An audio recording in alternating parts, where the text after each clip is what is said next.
South India shopping mall the wedding మంత్ర సరికొత్త wedding collection south India shopping mall.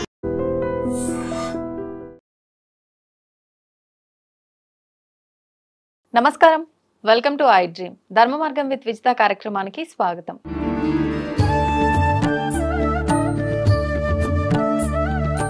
ప్రస్తుతం మనతో పాటు ఉన్నారు ప్రముఖులు శివరుద్ర సాధు గారు. ఇప్పుడు వారితో మాట్లాడి మరిన్ని విషయాలు తెలుసుకుందాం. నమస్కారం గురుగారు. నమస్కారం అమ్మా.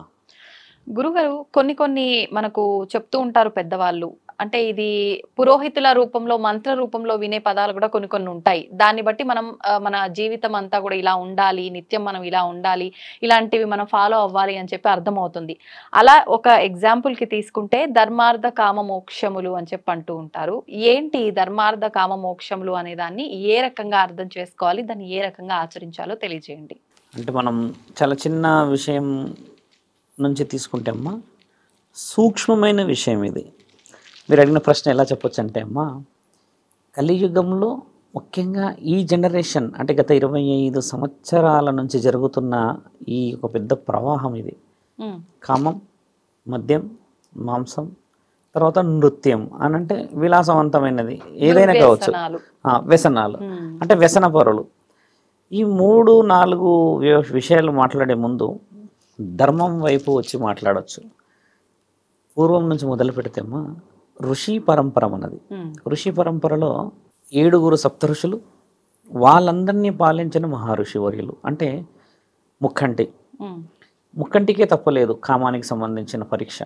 ఎలా అంటే మీరు అడిగిన దాంట్లో ధర్మం అనే విషయాన్ని చెప్పేసే ముందు మహాపురాణంలో అంటే శివపురాణంలో వివరించిన వివరణ ఏంటంటమ్మా, తండ్రి విశ్వాచారి బ్రహ్మచారి, ఆయన గారే ఒక సమయం వచ్చినప్పుడు పార్వతీమాతని పెళ్లి చేసుకున్నాడు అన్న తరుణం చూస్తాం. ఆ తరుణం తర్వాత అమ్మ గంగామాతని మళ్ళీ ఒక సందర్భం నెత్తిలో పెట్టుకున్నాడు చూస్తాం. ఆ సందర్భం తర్వాత అమ్మ మోహినిని ఆయన గారు కామంతో అయ్యప్ప స్వామి పుట్టుక కారణమయ్యాడని చూస్తాం. ఇలా 3 విషయాలు చూస్తాం. 3 విషయాల్లో మహాముక్కంటికే తప్పలేదు. అంటే మోక్ష మార్గం అనేది పక్కన పెట్టి చూస్తే దైవం నుంచి అంటే ధర్మం అనేది ఎలా ఉంటుందో చెప్తే అమ్మ, ఒక స్త్రీ ఒక పురుషుడి యొక్క వివరణ మాట్లాడితే మాంగళ్య బలం ఉన్న వాళ్ళకు మాత్రమే మీరు అడిగిన ప్రశ్న వర్తిస్తుంది. మాంగళ్య బలం అని అంటే చూడండి, 7 అడుగులు నడిచినప్పుడు, అగ్ని సాక్షిగా నడిచినప్పుడు, మనం ఏదైతే మంగళసూత్రానికి సంబంధించిన విషయ వివరణలు పంచభూతాల సాక్షిగా కడతారో అమ్మ, అక్కడే మీరన్న ధర్మాన్న కామ మోక్షాలు వర్తిస్తాయి. ఇప్పుడు మీరు శివుడికే అది తప్పలేదు కామం వల్ల ఇలా అన్నారు కదా, ఇప్పుడు అంటే అది ఒక పర్పస్ ప్రకారంగా అలా జరుగుతుందేమో. పర్పస్ ప్రకారంగా కాకుండా ఇంకా వివరణలోకి మేము వెళ్తాం. శివుడే విషయం ఎందుకు ఎత్తామనంటే, మహాముఖంటి ఒక నియమాల్లో ఉన్నాడు, నిబంధనలో ఉన్నాడు. అంటే తండ్రి ఒక రాక్షసుడి సంహారణ నిమిత్తం ఆ గర్వాన్ని, ఆయన యొక్క అహంకారాన్ని అనగదొక్కడానికని పార్వతీమాతను పెళ్లి చేసుకున్నాడు అని చెప్పేసి పురాణాల్లో ఉన్నది. అంతే, అంటే ఒక ధర్మాన్ని చేయడానికి తండ్రి పెళ్లి చేసుకున్నాడు. ఆ తర్వాత జరిగిన విషయ వివరణలు. ఇప్పుడు మీరన్న విషయము మనకి ఏ విధముగా వర్తిస్తుంది. ఒకసారి శరీరం పుట్టక ముందుకమ్మ ఆత్మ పుడుతుంది. ఆత్మ వ్యవధి ఎంత లేదన్నా కూడా అమ్మ సుమారు 11 రోజుల నుంచి 11 నెలలు. ఆత్మబంధువు పరమాత్ముడు. అంటే ఈ ఆత్మలన్నీ ఎక్కడ ఉంటాయంటే అమ్మ పరమశివుడి యొక్క గర్భంలో ఉంటాయి ఇవన్నీ. తండ్రి ఇంతకుముందు కూడా నేను వివరించాను, కొంచెం డీప్గా వెళ్ళినప్పుడు. ఆత్మబంధువు అని అంటారు. స్త్రీతత్వం పురుషతత్వం ఎలా వచ్చింది ఇక్కడ? ఆత్మబంధువే ఉన్నప్పుడు, లోకం మొత్తం ఆత్మలే ఉన్నప్పుడు, పరమశివుడు వాటిని పాలిస్తూ ఉన్నప్పుడు స్త్రీతత్వం రావడానికి పురుషతత్వం రావడానికి గల కారణాలు ఏమిటి? ఒక పురుషుడు ఒక స్త్రీ అనే విషయం మానవ శరీరాలకు జరిగిన విషయం ఏంటంటమ్మా, ఆశ. అన్నీ మనిషి చూడండి, కామాన్ని తినలేడు, అనుభవించగలడు. భోజనాన్ని తినగలడు, అనుభవించలేడు. బాగా గమనించాల్సిన విషయం. మీరు అన్నట్టుగా ఏంటంటమ్మా, ధర్మం నుంచి కామం, కామం నుంచి మోక్షం అని అంటే, ఏ స్త్రీ ఏ పురుషుడైతే ధర్మం ద్వారా భార్య నా హక్కు నా స్థితిగతులను అని చెప్పేసి శారీరకమైన కలయికతో వెళ్తారో, అక్కడ వీళ్ళు ఇద్దరు ప్రేమని అంతిమ స్థితిలో చూడడం. అదే కదా మీరు అన్న మోక్షం అనేది. ఈ మోక్షం అనేది ఈరోజు అనుక్షణం ఉంది. గమనించాల్సిన ప్రశ్న. ఎందుకంటే కామంకి ఈ రోజుల్లో విలువ లేదు తల్లి. విలువ లేదు. మీరు చిన్న కుటుంబాల నుంచి తీస్తే very very well educated persons కూడా కోల్పోతున్న విషయం. ఇప్పుడు కొంచెం వెనక్కి వస్తాం. శివతత్వం మీరు అన్నట్టుగా ధర్మతత్వం విషయం మాట్లాడతామా, ఒకప్పుడు కామం నుంచి ఖచ్చితంగా స్త్రీకి మోక్షం దొరికేది. ఇది స్త్రీకి వర్తించిన మోక్ష మార్గం, ఇది పురుషుడికి సంబంధించిన మోక్ష మార్గం. ఇది కామానికి స్త్రీకి సంబంధం ఎలా ఉంటుంది? ఒక స్త్రీ ఒక పురుషుడు ఏం చేస్తాడంటే అమ్మ 13 సంవత్సరాలకి 14 సంవత్సరాలకి ఈ మధ్య వయసులో ఆడపిల్లలు మెచ్యూరిటీ లెవెల్కి వస్తుంటే ఒకప్పుడు 16వ ఏటనే అయ్యేవాళ్ళు. మ్యాక్స్ టు మ్యాక్స్ 16 లేదా 17 ఇయర్స్లో అయ్యేవాళ్ళు. అయ్యేంత వరకు పురుషుడి మీద హావాలు భావాలు పోకపోయేటి, ఒక మనిషిలాగానే ఉండేది. ఎక్కడైతే మార్పులు శరీరంలో జరుగుతాయమ్మా, జరిగినప్పుడు ఒక దేవుడి యొక్క కథలు చెప్పడం, రాముడి గురించి శివుడి గురించి దేవాది దేవతల గొప్పతనాల గురించి చెప్పినప్పుడు వచ్చేవాడు దేవుడితో సమానం అనేటిదే ఆ స్త్రీ ఊహించుకోబడుతుంది. అయితే మీరు అడిగిన మోక్ష మార్గము ధర్మ మార్గంలో ధర్మాన్ని మొదట నేర్పిస్తారు. కుటుంబం, ఇల్లు, సంసారం, సౌభాగ్యం. పిల్లలది చాలా పెద్ద విషయం. అసలు పిల్లల విషయం అనేది అప్పట్లో వాళ్ళకి తెలియకుండానే జరిగిపోయేది. ఇప్పుడు తెలిసినా కూడా పిల్లలు పుట్టట్లేరు. ఎక్కడైతే అమ్మ ధర్మం ఎలా చెప్తారంటే, ఒక స్త్రీ మనస్సు మొత్తం ఒక పురుషుడిని కంప్లీట్గా ఆయన ధర్మంగా వచ్చే ఒక దేవుడు, ధర్మంగా వచ్చే ఒక మహనీయుడు, ధర్మంగా నిన్ను ఒక స్త్రీ ప్రపంచం బాగా గమనించాల్సిన విషయం ఏంటంటే అమ్మ, ఒక స్త్రీ ప్రపంచం భర్త మాత్రమే. ఇది ధర్మశాసనాల్లో రాసింది కూడా. మళ్ళీ భర్తకి ప్రపంచం స్త్రీయే, ఇది కూడా రాస్తుంది. వీళ్ళిద్దరూ ఒకరి దగ్గర ఒకరు ఉన్నంత విచ్చలవిడితనంగా ఎక్కడా ఉండలేరు. చాలా మటుకు ఈ రోజుల్లో చూస్తూ ఉంటాం. ఈ కొంచెం ఎలా అంటమ్మా, ఎక్స్ట్రా కరికులర్ యాక్టివిటీస్ అయిపోయినాయి. వాళ్ళని ఉంచుకున్నాము, వీళ్ళని ఉంచుకున్నామని, ఆమె నా ఎక్స్ అని, లేకపోతే ఆమె ఇదని, ఆయన నా ఎక్స్ అని ఇట్లా వచ్చారు కదా. ఇవన్నీ కొంచెం కల్చరలెస్ డిస్కషన్స్ కాబట్టి ఓన్లీ మన నైతిక విలువలు మాట్లాడదాం, సాంఘిక విలువలు. ఒక స్త్రీ ఎలా ఊహించుకుంటుందంటే అమ్మ, కష్టం, నష్టం, ఇష్టం, సుఖం, ఇవన్నీ స్త్రీ శరీరంలో చాలా ముఖ్యమైన పాత్రలు. ఎందుకంటే స్నేహితురాలు మోసం చేస్తుంది, ఎప్పటికైనా సీక్రెట్ బయటికి వస్తుంది. కన్నతల్లి మోసం చేస్తుంది, ఎప్పటికన్నా బిడ్డ బలహీనతలు ఏదో ఒక సందర్భంలో డైరెక్ట్గా అనేయగలదు. కానీ శరీర సుఖభోగాలని, మానసిక ఆలోచనలని ఎవరికైతే చెప్పగలుగుతుందో, ఎవరైతే దాన్ని స్వీకరించి ఈవిడని ఆ స్థాయిలో పెట్టగలుగుతారో ఆ ఒకే ఒక్క వ్యక్తి పురుషుడే. స్త్రీకే ఎందుకు ప్రయారిటీ గురువు గారు అన్న ప్రశ్న మీకు రాకుండా ప్రేక్షకులకు వస్తుంది. కాబట్టి స్త్రీ యొక్క ఆలోచన అబ్రబ్రహ్మ లోకానికి పీఠమమ్మ. స్త్రీ మోసేది అంటే బరువు అని కాదు, బిడ్డని, కుటుంబాన్ని, వంశోద్ధారకులని, వంశాన్ని నాశనం చేసేవాళ్ళని, రాక్షసులను కూడా తల్లే కన్నది. వాస్తవం కదా. ఘటోత్కచుడు యొక్క తల్లి ఎవరు? సమాజంగా మాట్లాడితే హిడింబి. ఈ హిడింబి ఎవరు? భీమసేనుల భార్య. భీమసేనులు ఎవరు? ఆయన గారు వచ్చేసి పాండవులలో ఒకరోజు ఒక సమయాన ఆవిడ అందాన్ని చూసి, ఈయన గారి కండలు చూసి ఆవిడ మోహించజేయబడింది. అంటే పరమాత్ముడు ఇచ్చిన ఆజ్ఞ ఏంటంటే, ఈవిడ మోహము పవిత్రం అవ్వడం చేత, ఈయన ఆవిడని పవిత్రంగా మోహించడం చేత పవిత్రమైన ఘటోత్కచుడు పుట్టాడు. ఘటోత్కచుడు చావకపోతే మహాభారతం వేరే విధంగా ఉండేదనేది కూడా కొన్ని చరిత్ర శాసనాల్లో ఉన్నది. అంటే ఒక కారణ జన్ముడిని పుట్టించుకోగలిగారు. అంటే ఇక్కడ ఏమవుతుంది, ఏ విధముగా ఆ ఆలోచన అభివృద్ధి చెందుతుందో పురుషులకి మరియు ఈ స్త్రీలకి, భార్యాభర్తల మధ్య అలాంటి కలయిక పుట్టుతుంది. ఇది నిజమే కదా. ఇంకో విషయం చాలా కొంచెం డీప్గా వెళ్దాం. మీరు అన్నారు ధర్మ మార్గం విషయం కాబట్టి, ఏ స్త్రీ ఏ పురుషుడైతే శారీరకమైన విషయంలో రతి సమయానికి సంబంధించినలో భావప్రాప్తిని చాలా వివరంగా చూస్తారో వారి కుటుంబంలో ఎప్పటికీ గొడవలు రావు. ఇదైతే రుజువు చేయబడ్డదే కదా.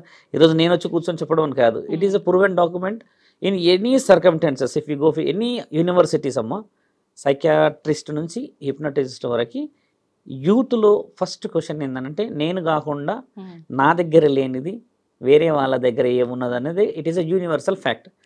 ఇప్పుడు మీరన్న విషయం ధర్మం వైపు అనేది ఏంటంటే అమ్మ, ఒక స్త్రీ ఊహించబడ్డ మొట్టమొదటి పురుషుడు భర్త, అదే ధర్మం కదా. ఇక్కడ ఏమి ఊహిస్తున్నారు ఇప్పుడు? ఫ్లెక్సిబిలిటీస్, 6 అడుగులని 7 అడుగులని అందంగా ఉందా అని జుట్టు బారెడు ఉందా అని ఈ చీర కట్టు ఉందా అని ఎర్రగా ఉందా అని బుర్రంగా ఇన్ని ఆలోచనలు వచ్చిన ఎక్కువగా ఇన్ని ఆలోచనలు వచ్చిన వాళ్ళు సుఖపడరు. ఒకప్పుడు ఏం సుఖపడే వాళ్ళంటే అమ్మ మనసు సుఖపడేది మొదట. వచ్చేవాడు శ్రీరాముడు, వచ్చే స్త్రీ నా ఇంటి మహాలక్ష్మి అన్న ఈ ఊహలో అదేందో అప్పుడు మరి అందరూ అందంగానే ఉండేటోళ్ళు. అంటే అప్పటి కుటుంబాలు అలా ఉండేటి, జుట్లు బారేడు ఉండి కాళ్ళకి పసుపు పెట్టుకొని ఆ చీర అవి వేసుకునే లంగా జాకెట్టే కానీ ఆ చూసే ఆ నయనాలకి పెట్టే కాటుకలే కానీ మాట్లాడే ఆ పద్ధతులు సిగ్గుతో కొంచెం ఆలోచనతో కొంచెం బిడియంతో భయంతో అదొక రెస్పెక్టబుల్ గా ఉండేది కదా. ఇప్పుడుందా నా తల్లి? లేదు. ఇప్పుడు ఏంటంటే మొన్న రీసెంట్గా విషయం చెప్తున్నాము, ఫోటోలో చూసి అబ్బాయి ఓకే అని వేశాడు, స్వీట్ డబ్బా పట్టుకొని పోయారు ఇక మనోళ్ళు. చూడగానే ఒకటేసారి వామ్మో నాకు వద్దు అని వెనక్కి జరిగిందట. ఇది లైవ్ మళ్ళీ వాళ్ళు ఫీల్ అవుతారేమో స్వామి ఆడ చెప్పేసిండని ఫేస్ చూసేసి వద్దనేసుకున్నారు వాళ్ళు అంతే. ఇక ఫోటోలో ఏమో డిజిటల్ గా కదా, యానిమేషన్ మానిటరింగ్ సాఫ్ట్నెస్ అది ఇది, ఇంకా పెదాలని కూడా ఇట్లున్నాయి దాన్ని ఇట్లా పెడతారు ఇన్ని అక్కడ పోయినాక భయపడిపోయి పెళ్లి క్యాన్సల్ అయిపోయింది. 24 లక్షలు 3 ఎకరాలు 4 ఎకరాలు ఏదో సంథింగ్ ఏదో అయిపోయింది మొత్తం. ఇంకా వాళ్ళు పెద్ద డిసైడ్ అయిపోయారు. ఇక తర్వాత పోయి చూసినాక క్యాన్సిల్ అయింది. ఒకప్పుడు పెళ్లి సంబంధాలు క్యాన్సిల్ కాకపోయేటి ఎందుకు తెలుసా తల్లి? వంశంలోనే పిల్లని చూసేవాళ్ళు, వంశంలోనే పిల్లగాడు అయిన వాళ్ళని 7 తరాలలోపే చూసేవాళ్ళు. 7 తరాలు అనేది కూడా ఇక్కడ తెలుసుకోవాల్సి. 7 తరాలు ఎవరు మళ్ళీ? అది కూడా పెద్ద సమస్య. ఇక్కడ చాలా మంది 7 తరాలంటే 7 జన్మలు ఎత్తిన తరాలు అనుకోవడం పొరపాటు. 7 తరాలంటే మేనత్త, మేనమామ, పిన్ని, బాబాయి, తాత, తర్వాత అమ్మమ్మ వరుసల నుంచి ఇట్లా పైకి చూసేది ఇది ఒక వరుస. ఇటువైపు నుంచి కూడా అదే వరుసలు. లాస్ట్ మీ నాన్న వరుసనే 6వ తరం వరుస, 7వ తరంలో నువ్వు ఉంటావు. ఇది 7 తరాల వరుస. ఇప్పుడు 7 తరాలు అనేసరికి మనోళ్ళు పెద్ద ప్రశ్నలాగా ఆలోచిస్తున్నారు కదా, అట్లా ఆలోచిస్తున్నారు. కానీ అది కాదు, మేనత్తలు కూడా నీ తరం, మేనమామలు నీ తరం, అమ్మమ్మలు కూడా నీ తరం. ఎందుకంటే మన వరుసలోనే వచ్చేవాళ్ళు. మేనబావలను చేసుకునే కార్యక్రమం ఆంధ్రాలో ఎక్కువ శాతంగా చూస్తాం. మేనమామలు, మేన భావలను చేసుకునేదేమో తెలంగాణలో చూస్తాం. మామలను అక్కడ చేసుకుంటారు, ఇక్కడ ఇది చేసుకుంటారు. అంటే దాని అంతరార్థం నేను మరోసారి చెప్తాను. మీరు అన్నట్టుగా అమ్మ, ఎవరినైతే ఈ తల్లిదండ్రులు చెప్పుతారో చెప్పిన వ్యక్తిని స్త్రీ ఊహించగలదు. అదేవిధంగా 5గురు మహాపతివతల గురించి చెప్పి గొప్ప గొప్ప గుణగణాల గురించి చెప్పినప్పుడు స్త్రీతత్వం ఎలా ఉంటుందో అని చెప్పినప్పుడు 18వ ఏట పురుషుడు ఊహించుకున్న స్త్రీయే ఆ పెళ్ళి అయ్యే రోజు ముందు ఇద్దరి మధ్యలో నుంచి తీసే ఆ పరద. అక్కడ ఇద్దరికి తెలిసిపోతుంది రాముడు సీత అన్న ఆ ఊహ వచ్చేస్తున్నప్పుడు. చీకటి చాలా ప్రమాదకరమైనది ఈ రోజుల్లో. ఒకప్పుడు చీకటి సుఖవంతమైనది. కొంచెం వైల్డ్గా చెప్తాం మేము, ప్రేక్షకులకు అర్థం కావాలి కాబట్టి. ఒక స్త్రీని ఒక పురుషుడు, ఒక పురుషుడిని ఒక స్త్రీ కామంతోని కాకుండా మనస్సుతోని మీరు అన్నట్టుగానే ధర్మంగా నా హక్కు, నా భార్య, నా ఇల్లు, నా సంసారం అని 25-30 మంది ఉమ్మడి కుటుంబాలు ఉండేవి ఒకప్పుడు. వాళ్ళందరికీ అమ్మ ఒక రూమ్ ఉండేది, అందులోనే శారీరక కలయిక అందరూ. ఇప్పటికీ కొన్ని ఊర్లు ఉన్నాయి అలాగా. శారీరకంగా ఆ రూమ్లో ఎవరైనా ఉన్నారు అంటే మిగతా వాళ్ళు అండర్స్టాండ్ చేసుకోవాలి, అర్థం చేసుకోవాలి, డిస్టర్బ్ చేయకూడదు. అంటే ఈ తరుణం ఉన్న పెద్ద పెద్ద కుటుంబాలు ఉన్నాయి ఇప్పటికీ. అలా ఉన్నప్పుడు వాళ్ళకు కూడా ఒక అర్థమయ్యేది. అంటే ఏకాంత సమయం అనో లేకపోతే వాళ్ళిద్దరికి సంబంధించిన విషయం అనో భార్యాభర్తలు అన్న విషయం ఉండేది. ఇక్కడ చీకట్లో కేవలం ఒక దీపం మాత్రమే ఉండేదమ్మా. అప్పుడు ఏం జరిగేది తెలుసమ్మా? ఇది చాలా మైక్రో లెవెల్ ప్రశ్న మీరు అడిగింది. ఒక స్త్రీని నిజముగా, ఒక పురుషుడిని నిజముగా అంతరాత్మతో చూసుకునే సమయం. ఇంత వెలుగులో కూడా అసలైన అందమని, అసలైన మనస్సు అని చూడలేకపోతున్నారుగా. చీకట్లో చూసే ఆ మనసు ఎన్ని కుటుంబాలను నిలబెట్టేసింది ఈరోజు చూసారా? తరాలు నిలబడిపోయినాయి. ఇప్పుడు ఇంత వెలుగులో కూర్చొని అంతటి మెత్తటి పరుపులో ఉండి కూడా జీవితాన్ని ఎందుకు గెలుస్తలేరు అని అంటే ఈయన గారు శారీరక వ్యామోహానికి మాత్రమే, అదేదో ఎంటర్టైన్మెంట్ లాగానో అదేదో రిలీఫ్ కోసం మాత్రమే వెళ్ళడము. ఇందులో ఇంకో సెన్సిటివ్ డిస్కషన్ కూడా చాలా అవసరం ఏముందంటమ్మా, నేను గతంలో కూడా ఒకసారి చెప్పాను. ధర్మం అనే విషయం కాబట్టి ధర్మంలో ఉన్న చిన్న చిన్న మైక్రో లెవెల్ పాయింట్స్ ఏంటంటమ్మా, ఒక స్త్రీ విషయము చాలా మట్టుకు ఊహించి ఆ ఆలాపనాన్ని అనుభవిస్తారు వాళ్ళు. అంటే భర్త పువ్వులు తెస్తాడని, బట్టలు తెస్తాడని, ఇంకా లేకపోతే ఇంకేదో కొనుక్కొస్తాడని ఆలోచిస్తారు. కోరికలతో ఆలోచించి ఏం చేస్తారు? భర్త రాగానే ఏం తెచ్చినా వాళ్ళు స్వీకరిస్తారు. అది వేరు విషయం కదా. ఇక్కడ పురుషుడి విషయం చెప్తున్నాం. సరికి ఏంటంటే ఇప్పుడున్న పరిస్థితుల రీత్యా అమ్మ, పురుషుడు కళ్ళు చాలా పెద్దగా అయిపోయాయి. ఎందుకంటే పురుషులు మనల్ని, అంటే ముఖ్యంగా నన్ను శివరుద్ర సాధువుని కొన్ని ప్రశ్నలు కామెంట్లో చెప్పినా నేను సిద్ధమే వాళ్ళకి. పురుషుడి కళ్ళు చాలా పెద్దగా అయిపోయాయి ఇప్పుడు. ఇక్కడ చూడలేనిది ఇంకొకటి ఎలా చూడవచ్చును అన్న ఆలోచన వచ్చేసి, ఒకప్పుడు ఇద్దరు చీకట్లో ఉండేసరికి స్త్రీ అయినా పురుషుడైనా ఇద్దరి ప్రపంచాలు అంతరాత్మ. ఇక్కడ ఏమైపోయిందంటే అమ్మ, ఇప్పటికీ కూడా ఈ రతి అని కాకుండా స్త్రీ ఎప్పుడైనా కూడా సెన్సిటివ్నెస్ ఎక్కువ శాతంగా ఫీల్ అవుతారు. అలాగా కామంలో కూడా మీరు గమనించండి, ఈ రోజుల్లో రేప్ కేసులే కానీ, ఇంకా అత్యాచారాలు కానీ, బలాన్మరణలు జరుగుతున్నాయి కదా స్త్రీలపైన. దీని ఉద్దేశం ఏంటంటే అమ్మ, ఒక స్త్రీతోని పురుషుడు ఈ వెలుగులో ఈ శారీరకమైన కార్యక్రమాలు కానిచ్చినప్పుడు ఏం చేస్తాడంటే పూర్తిగా చూసేస్తాడు. చూసినప్పుడు ఏం జరుగుతుందంటే అమ్మ, అదే విధంగా స్త్రీ పురుషుడిని చూడదు మొత్తం. ఇదైతే వివరణ. నాకు తెలిసి ఏంటంటమ్మా, దీనికి డాక్యుమెంట్స్ కూడా చాలా వచ్చాయి. ఆ మధ్య పెద్ద డాక్యుమెంట్ ఒకటి కూడా ఒక ఆవిడ సైకియాట్రిస్ట్ రిలీజ్ చేశారు. 83 పేజీలో 84 పేజీలు అది. ఇక్కడ ఏమైందంటే, ఎప్పుడైతే కళ్ళు మూసుకోవడం జరుగుతుందో ఈ శారీరకంలో, వాళ్ళ యొక్క అంతరాత్మని మనస్సుని ఏకం చేశారు అని అర్థం. ఎక్కడైతే కళ్ళు తెరిచారో అమ్మ, అక్కడ ఏం జరుగుతుందంటే ఎక్స్పెక్టేషన్స్ ఇద్దరి మధ్యలో తేడాలు వస్తాయి. ఆ ఎక్స్పెక్టేషన్ ప్రమాదం. ఇప్పుడు మీకు అర్థమైంది అనుకుంటాను. ఆ ఎక్స్పెక్టేషన్ ఏంటంటే అమ్మ, ఈవిడే ఇలాగ ఉంటే మరి ఆవిడ ఎలాగ ఉంటుందన్న ఊహ ఈ కళ్ళ ద్వారా తెలుస్తుంది. That is called a micro level సైకియాట్రిక్గా ప్రూవ్ అయిన డాక్యుమెంట్ అది. ఇప్పుడు తాగుబోతుల దగ్గరకు వస్తాం. ఆయన గారు ఏం చేస్తారంటే, అక్కడెక్కడో ఫ్యాషన్ షోలో ఎవరినో చూస్తారు నగ్నంగానో అర్ధనగ్నంగా వచ్చే వాళ్ళని. ఆ మైండ్ సెట్తోని ఎక్కడ ఉన్న అభం శుభం తెలియని ఒక శరీరాన్ని ఊహిస్తారు వాళ్ళు. ఆ విధంగానే జరుగుతుంది. రేప్ అనేది కూడా ప్రూఫ్ అయినది. ఇక్కడ మనం ఏది అబ్నార్మల్గా మాట్లాడలేదు. శరీరం ఇంత ప్రమాదమైనదని ఆ రోజు దానికి దైవాధీనమైన ధర్మాన్ని అప్పచెప్పారు మన పెద్దలు. నేను అడిగిన ప్రశ్నకి కేవలం నేను ధర్మమే మాట్లాడినా, ఇంకా కామం లోపలికి రాలే. ఇంత ధర్మం ఉన్న వాళ్ళు కామం అనేది వాళ్ళ జీవితంలో చాలా చిన్నగా అవుతుంది. ఇక్కడ చూసారా, కామం గురించి జీవితాలు నాశనం అవుతున్నాయి. లక్షలు, కోట్లు, మెట్లు, పోలీస్ స్టేషన్లు ఎక్కడెక్కడికి పోతున్నారో అంటే very very very funniest answer ఏం తెలుసా అంటే, నన్ను సుఖపెడతలేడు, నేను సుఖపెడతలేనంట, నాకంటే మంచిది అందగతుందంట, లేకపోతే నాకంటే వాళ్ళు ఉన్నారంట అన్న వర్డ్స్ ఎంత దిగజారే విధంగా కొడుతున్నాయి దెబ్బలు తెలుసా అమ్మ. మరి మనస్సు చాలా వివరంగా, ఒక ఆవిడ ఏమనేస్తుంది డైరెక్ట్గానే, ఆయన మొగోడు కాదు స్వామి అని చెవులో చెప్తుంది. మొగోడు కాదు అని అన్నప్పుడు ఎలా ప్రేమించారు? 1 సంవత్సరం ప్రేమించుకున్నారంట. అంటే ఇప్పుడు ఎందుకు అది చేస్తలేరంటే, అంటే పిల్లలు కాలేరు అని అన్నది. ఓకే, పిల్లలు కాలేరు అంటే ఫెర్టిలిటీస్ ఉన్నాయి, ఇన్ఫర్టిలిటీస్ ఉన్నాయి, లాట్ మెనీ సోర్సెస్ ఉన్నాయి కదా అని అడిగితే ఏమంటారంటే, అలా అవసరం లేదు స్వామి, ఇప్పుడు ఒప్పుకోవట్లేరు అని. అంటే ఇక్కడ ఏమవుతుందంటే అమ్మ, ఒకసారి కామం దాచుకొని చేసుకుంటారుగా ప్రేమించుకున్నప్పుడు, అది చాలా మంచిగా అనిపిస్తుంది. ఒక్కసారి ఈ పెళ్ళి అయిన తంతు పడగానే ఇద్దరు ఓపెన్ అయిపోతారు కదా, ఇది ఇంతైనా అన్న కాడికి వచ్చింది. అక్కడ వీళ్ళకి దెబ్బ పడుతుంది. మీరన్న విషయంలోనే ఇప్పుడు కామం అనే దానికి వస్తే, ఒకప్పుడు కామం జరిగేది కేవలం చీకటి సమయంలోనే. ఉదయం లేచి స్నానాలు, మంగళ స్నానాలు ఆచరించి పొలాలకు వెళ్ళిపోతే, ఆ భార్య సద్దన్నం కట్టుకొని వస్తే ఆ అన్నం తినేటప్పుడు కూడా వీళ్ళు ప్రేమతోనే తినే ఆ ఆప్యాయతలు వేరే దగ్గర. మరి కామం అనేది తక్కువ శాతంగా మాట, ఆప్యాయత అనేది ఎక్కువ శాతం అయ్యేది. కామం అనేది ఎండ్ స్టేజ్ తల్లి. మీరు అన్నది లవ్కైనా సరే, ఎఫెక్షన్కైనా ఎండ్ స్టేజ్. ఈ ఎండ్ స్టేజ్ కోసం ఎంతమంది ఎండ్ అవుతున్నారు చూసారా? ఇప్పుడు మీరు అన్న మోక్షం, మీరు అన్న ధర్మం, తర్వాత కామైన మోక్షం ఏం తెలుసా అమ్మ? ధర్మంగా ఎవరైతే నియమాలని, నీతి నిజాయితీని, నా ఇల్లు నా సంసారం అని పాటించి, దేవుడున్నాడు, పెద్దలున్నారు అండగా అని చెప్పేసి వాళ్ళ నైతిక విలువలని కాపాడుకుంటూ వస్తారు, ఆ స్త్రీ నా కుటుంబాన్ని, నా ఇల్లు నా సంసారాన్ని అని చెప్పేసి పచ్చడి మెతుకులను కూడా కమ్మగా స్వీకరిస్తుందో, ఆ ఇద్దరు భార్యాభర్తల మధ్యలో జరిగే ఆ సంభాషణ మీరన్నట్టుగానే మోక్ష మార్గానికి దారి. అసలు మోక్షం కామంతో సంబంధం ఎలా ఉంది గురువుగారు? మోక్షం అనేది పుణ్యం. మోక్షం అనేది ఏదైనా దాన ధర్మాలు, లేకపోతే మోక్షం అనేది ఇంకేదైనా గొప్ప కార్యక్రమాలు అంటే అమ్మ, శరీరంలో ఒక స్త్రీ ఒక పురుషుడి యొక్క ఏమలా చెప్పొచ్చు అంటే అమ్మ, ఒక మనిషి యొక్క ఎండ్ స్టేజ్ని మళ్ళీ బ్రతుకున్నది అని రుజువు చేయడానికి ఉన్న ఒకే ఒక దేహం ఈ పురుషుడి దేహం భర్త రూపంలో, ఇంకొక దేహం భార్య రూపంలో. నువ్వు వేరే ఎవరి దగ్గర ఉండలేవు అంత హక్కుతో.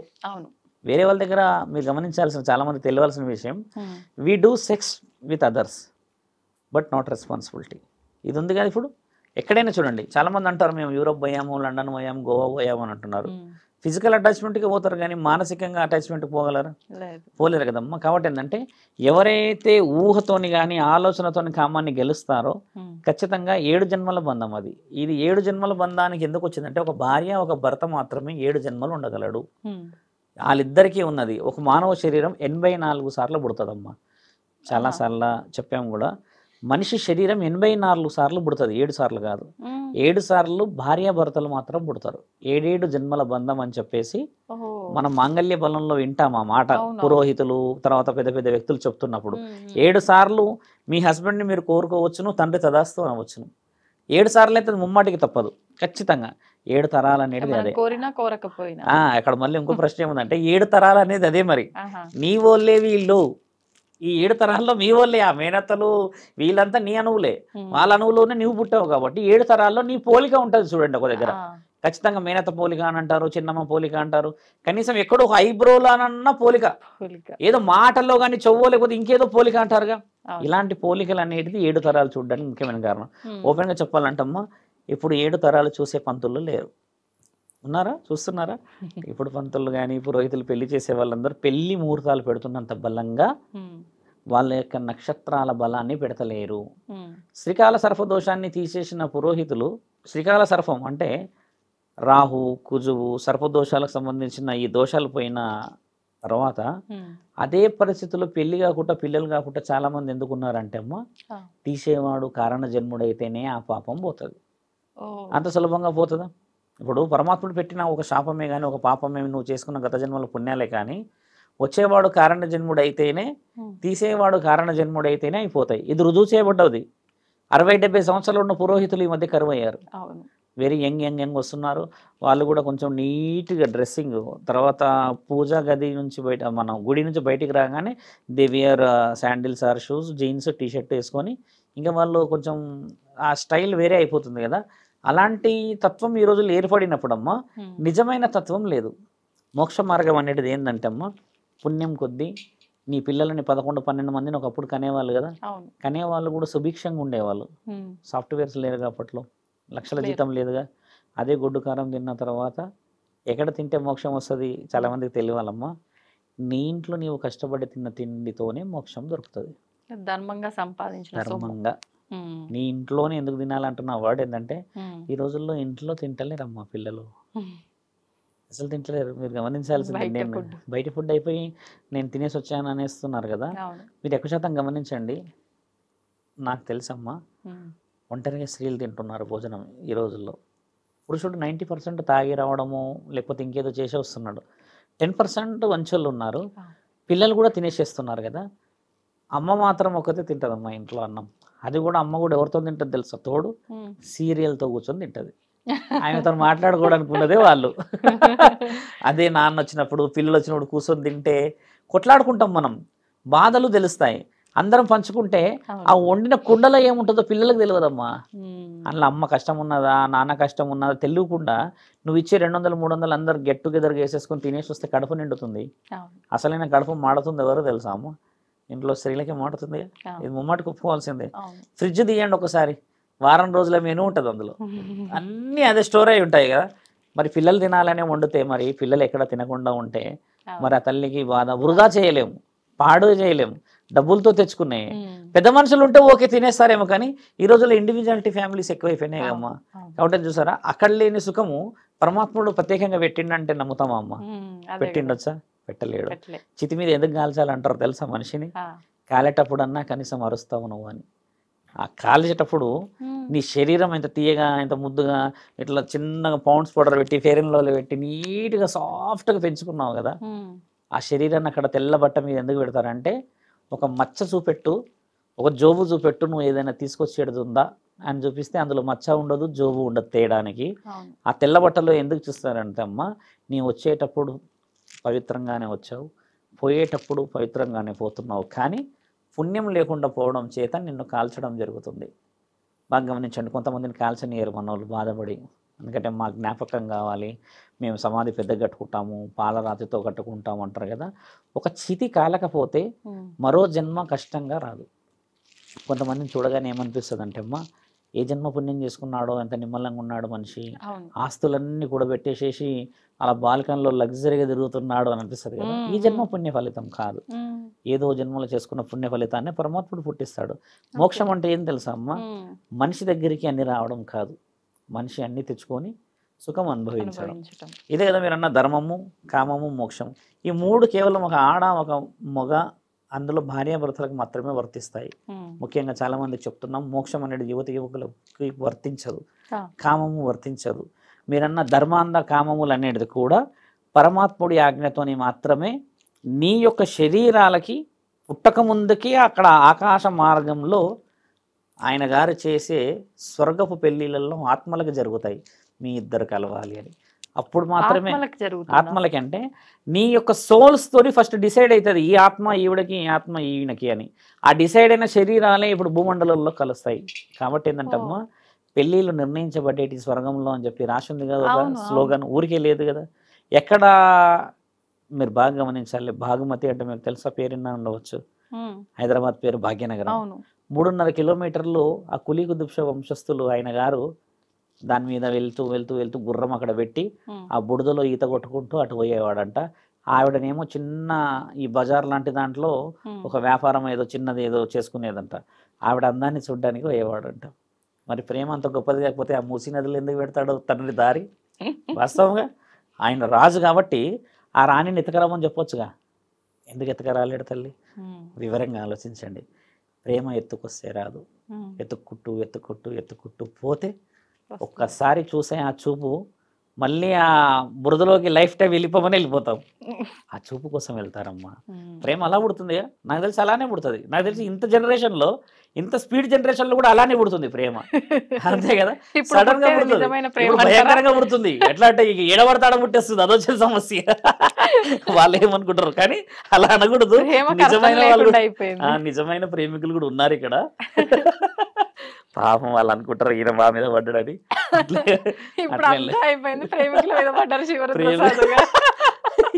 ధర్మాంధం మోక్షం అనేదమ్మా ముఖ్యమైనది.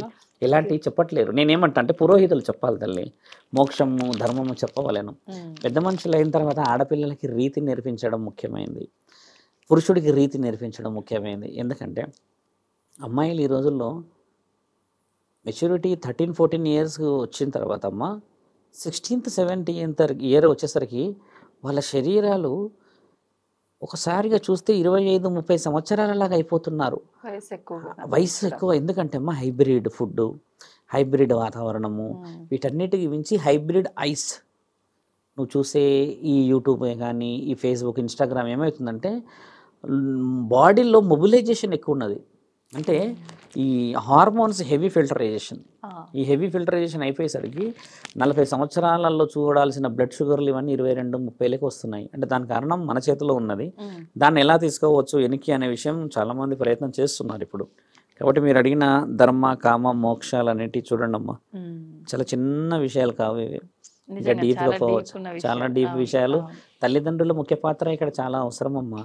So behaviour of parents, if childrens they cross 14-15 years అమ్మా, parents has to behave like a friends, they have to behave like a colleagues and they have to share each other discussions. What about family, what about environment, what is the scenario in the society. అది miss అయిపోయేసరికి బిడ్డకి బాధ అయిపోతుంది. మాట్లాడతాను లేడు, కొట్లాడుతున్నాడు, ఎందుకు అరుస్తున్నాడు, ఎందుకు ఇది వచ్చేస్తుంది. ఫ్రస్ట్రేషన్లలో మాట్లాడిన కుటుంబాల్లో ఏమైపోతున్నాయంటే బిడ్డ కూడా ఫ్రస్ట్రేషన్. కొడుతుంటే నిలబడిపోతున్నారు. మీరు గమనించండి పిల్లల్ని, కొడుతుంటే ఇంకొకటి కొడతాడేమో మహా అంటే అనుకుంటున్నారు. నేను అనేది ఏంటంటే మనసుకు కొట్టాలి దెబ్బలు. ఒకప్పుడు ఎంత తిట్టేవాళ్ళు తెలుసా అమ్మ, అంటే నిలబడి తిట్టేవాళ్ళు తల్లి. ఎన్ని తిట్టేటోళ్ళు తెలుసా, నువ్వు సుంటవని, నువ్వు అదని ఇదని, తిట్టుకే సిగ్గుపడిపోయేటాడు. ఇప్పుడు తిట్టులకు ఇట్టలేరు, దాటిపోయింది. ఎదురు దెబ్బ కొట్టే పరిస్థితి. ఇందాక విన్నాంగా ఒక అతను వచ్చాడు గట్కేశ్వరం నుంచి, పెళ్ళయిందంట, అదైందంట, నాన్నని కొట్టిండంట అబ్బాయి. ఆ నాన్న కొట్టిండనే ఆ మాట చెప్పడానికి 15 నిమిషాలు తీసుకుంటా ఆయన ఏడుపు. ఎంత ముద్దుగా పెంచుకున్న ఆ బిడ్డ కొట్టిండంటే ఆయన ఆ రోజే చచ్చిపోయినట్టు. నాన్న ఏదైనా మార్గం ఎత్తకండి స్వామి, కొడుకు మంచిగా అయిపోవాలి అని వచ్చిండు ఆఖరికి మళ్ళీ. కానీ నా కొడుకుని ఇట్లా చేయాలి అట్లా చేయని రాలేడు. ఆయనకు చెప్పే వర్షనే మారిపోయింది. ఇందులో చాలా డీప్గా ఉంటాయి, విల్ డిస్కస్ అబౌట్ అదమ్మా విషయాలు. గారు పుట్టుక చావు ఈ రెండు కూడా మన చేతుల్లో ఏదీ లేదు, అంత భగవంతుడి చేతుల్లోనే ఉంది. ఆయన ఎలా రాస్తే అలా అంటాం. కానీ శివుడి భక్తితో మార్కండేయుడు, ఆయనను మించిన భక్తుడే లేడని చెప్పాలి నిజంగా. శివుడికి మార్కండేయుడు అంత భక్తితో ఉండేవాడు. ఆయన భక్తి వల్ల మరణాన్ని జయించిండు, యముణ్ణి కూడా వెనక్కి పంపించిండు ఆయన ప్రాణాలు తీసుకెళ్లకుండా. అంటే దీన్ని మనం ఎలా అర్థం చేసుకోవచ్చు? మన ప్రాణాలు మన చేతుల్లోనే లేవు, ఏది ఎలా ఏ టైంకి డిసైడ్ చేయబడిందో అది అలా జరగాల్సిందే, మనం మార్చలేము అని అంటారు. మరి దీన్ని గురించి మనం ఏం అర్థం చేసుకోవచ్చు అంటారు? మార్కండేయ మహారాజు గురించి మీరు అన్నట్టుగా కొంచెం మెల్లిగా వస్తాం, యముడి గురించి కూడా మంచిగా మెల్లిగా వస్తాం. మానవ శరీరం గురించి మాట్లాడుకుంటే ఏమవుతుందంటమ్మా, ఇప్పుడు 4-5 మనం నిలబడ్డాం అంటే మానవుడు, మానవ శరీరాలు అంటారు కదా. మానవుడు అన్న పేరు ఎలా వచ్చిందంటే అమ్మ శివుడు నుంచి వచ్చింది. శివుడు ఆయన ప్రతిరూపమే మానవుడు. ఇది నిజం. ఎలా నిజమైంది, ఎలా రుజువు చేయబడ్డదని కూడా మాట్లాడవచ్చును. ఒక సందర్భంలో మీకు గతంలో చెప్పినట్టుగానే సృష్టిలో అమ్మ ఒక శరీరం నుంచి ఒక శరీరం పుట్టకపోయేది, ఒక శరీరం నుంచి ఒక శరీరం పుట్టకపోయేది. అంటే ఇప్పుడు ఏదైతే ఇప్పుడు తల్లి గర్భం నుంచి వచ్చడం చేయడం అనేది లేదు. ఆ సందర్భం చెప్పాము. కేవలం ఒక తత్వాన్ని తండ్రి వేడి చేసి, అంటే అగ్నిలింగంలో తండ్రి వేడి చేసి, ఆ వేడికి ఒక పరిపూర్ణమైన స్థితి వచ్చాక ఆ అగ్నిలింగంలో నుంచి తండ్రి తీసుకెళ్ళి ఆత్మలింగంలోకి వేయడం. ఆ ఆత్మలింగంలోకి వేసిన తర్వాత ఆత్మ పరిపూర్ణమైన స్థితికి వచ్చిన తర్వాత ఇక్కడ 3 తరాలు ఉంటాయమ్మా. మనిషి పుట్టక ముందుకుండే తరం చెప్తున్నాం మీకు. అగ్నిలింగం అనేది ఆత్మ పుట్టుకకి కారణం, ఆత్మ పుట్టడానికి మాత్రమే కారణం. ఈ ఈ అగ్నిలింగంలో ఫిల్టరైజేషన్ కొన్ని రోజులు అయిన తర్వాత దాన్ని తీసుకెళ్ళి ఆత్మలింగంలోకి వేస్తాడు. ఆత్మలింగం అనేది కూడా పరమాత్ముడి యొక్క హస్తంతో ఉన్నది. ఈ ఆత్మలింగంలో కొన్ని రోజులు కొలువై ఉన్నాకనే గర్భంలోకి వస్తారు. అంటే తల్లి గర్భం ముందుకు రాకముందుకే 2 గర్భాలు దాటి వస్తారు. ఒక గర్భం వచ్చేసి పరమశివుడి యొక్క శరీరం, అంటే మీరు అన్నట్టుగా ఆయన అణువు, శివుడి నుంచి వచ్చినవాడు మానవుడు. అక్కడి నుంచి నీవు పుట్టడానికి సిద్ధమై ఉన్నావు అని చెప్పిన తర్వాత నీ యొక్క గుణగణాలకు ఒక రూపాన్ని ఇస్తాడు ఆత్మ అని. ఇప్పుడు మనిషి పుట్టగానే ఒక ఆత్మ కూడా మనం ఒకవేళ ఉదాహరణ కనిపించింది సినిమాలో చూస్తాం, సినిమా మ్యాటర్ల కోసం. ఒక ఆత్మ ఎలా ఉంటుందని చూడగానే అమ్మ గాలిలో కనబడుతూ చేతులు ఉంటాయి, కాళ్ళు ఉంటాయి, ఈ వెంట్రుకలన్నీ తిరుగుతూ ఉంటాయి, కళ్ళు, ఈ మాట్లాడాలు అన్నీ కనబడతాయి. ఇప్పుడు ఆత్మకి తల్లి అయితే కన్నది శరీరాన్నే కదా, ఆత్మని కనలేదు కదా. కాబట్టి ఏంటంటే శరీరంలో బిడ్డ రూపుదిద్దుకోక ముందుకే పరమాత్ముడు ఆయన గర్భంలో కంటాడు ఆత్మని. అందుకని ఆయన ఆత్మబంధువు అని అంటారు. ఆత్మని ఆయన మొదట కంటాడు కడుపులో, అంటే ఆయన సిద్ధం చేసుకుంటాడు ఒక రూపాన్ని. ఇప్పుడు ఎలాగైతే గౌరీమాత గణేశుని సిద్ధం చేస్తుందమ్మా పసుపుతో పెట్టి, అలాగా తండ్రి ఆత్మబంధాన్ని అక్కడ సిద్ధం చేశాక అగ్నిలింగంలో నుంచి ఆత్మలింగం, ఆత్మలింగంలో నుంచి గర్వానికి ఇస్తాడు. ఇలా 3 తరాలు అయిన తర్వాత ఏమవుతుందంటే అమ్మ బిడ్డ పుడతాడు శరీరంలోకి బయటకు వచ్చాక. అప్పుడు తండ్రి ఏం నిర్ణయిస్తాడంటే అందులో ఇది చాలా చాలా ముఖ్యమైన విషయం. మీకు ఎలా చెప్పొచ్చు అంటే మీరు అడిగిన చిన్న ప్రశ్న కాదు. ఈ భూమండలం మొత్తంలో శివుడితోనే పుట్టింది అన్న విషయం చాలా వివరంగా చెప్పవచ్చు. నేనైతే చాలా గర్వంగా విత్ రూల్స్ రెగ్యులేషన్స్ పాయింట్ శాసన గ్రంథాలలో ఉన్న ఒక్కొక్క దాంతో చెప్పవచ్చు. ఎలా పుట్టారు, ఏ విధంగా వచ్చారంటే ఆయన ఒక్కొక్క తనువుతోని ఒక్కొక్కళ్ళని పుట్టించేసుకున్నాడు. ఇది రాసింది మన దగ్గర. అంతెందుకమ్మా రేణుకామాత తండ్రి చిటికెన వేలు తాకితే పుట్టిందని రాసింది మన దగ్గర శాసనం. ఇట్లా కథ కూడా ఉంది. అందుకే శివుడి చిన్న బిడ్డ అంటారు ఎల్లమ్మ తల్లిని. అమ్మ శిల్పంలాగా ఉన్నప్పుడు ఒక తరుణం, నేను బోనాల పండుగ విషయం వచ్చేటప్పుడు నేను ఈ విషయం చెప్తాను మీకు. తండ్రి పోతూ ఉంటే అమ్మకి ఈ శిల్పానికి తండ్రి చిటికెన వేలు తగిలితే రేణుకామాత పుడుతుంది. ఆ తరుణం రాసింది రేణుకామాత కథలో చెప్తారు ఈ విషయం. అంటే ఇక్కడ ఒక శిల్పానికి కూడా తండ్రి చేతి ద్వారానే పుట్టిందంటే ఈయననేగా తండ్రి. అలా ప్రతి అణువుని ఆయననే పుట్టించాడు ఇక్కడ. అంటే గురువుల విషయానికి వస్తాం ఇప్పుడు, ఎందుకంటే అవసరం సమయం కాబట్టి చెప్తున్నా. గురువులు కూడా అమ్మ అంత సులభంగా గురువులు కారు. వాళ్ళకి కొన్ని వస్తువులు దొరికినాయంట అని చెప్తారు. మీకు తెలుసా, విన్నారా మాట? హిమాలయాల్లో తపస్సు చేసిన వాళ్ళకి కొందరికి శంకు దొరికిందంటారు, కొందరికి రుద్రాక్ష దొరికింది అని అంటారు, కొందరికి చేతుల్లో ముని కలశం దొరికింది అని అంటారు, కొందరికి కొన్ని మొక్కలు దొరికాయి అని అంటారు. దాని అర్థం ఏం తెలుసా అమ్మ? నీకు ఒకవేళ రుద్రాక్ష దొరికింది అని అంటే నువ్వు చేసే ధర్మ కార్యక్రమాలలో కొన్ని అర్హతలకి నీకు పరమాత్ముడు ఇచ్చిన ప్రసాదం అది. ఉదాహరణకి నీకు శంకు దొరికిందో అనుకోమా, శంకు అని అంటే మనం శంఖం వాయిస్తాము, ఊదుతాం కదా. ఆ శంకుతోని చాలా మంది యొక్క ప్రాణగండాలని కాపాడగలిగే మహా ఉత్తమం. అంటే అది శంకు అనేది ఊదడంగా తల్లి, ఊదడం అంటే ఆరంభం.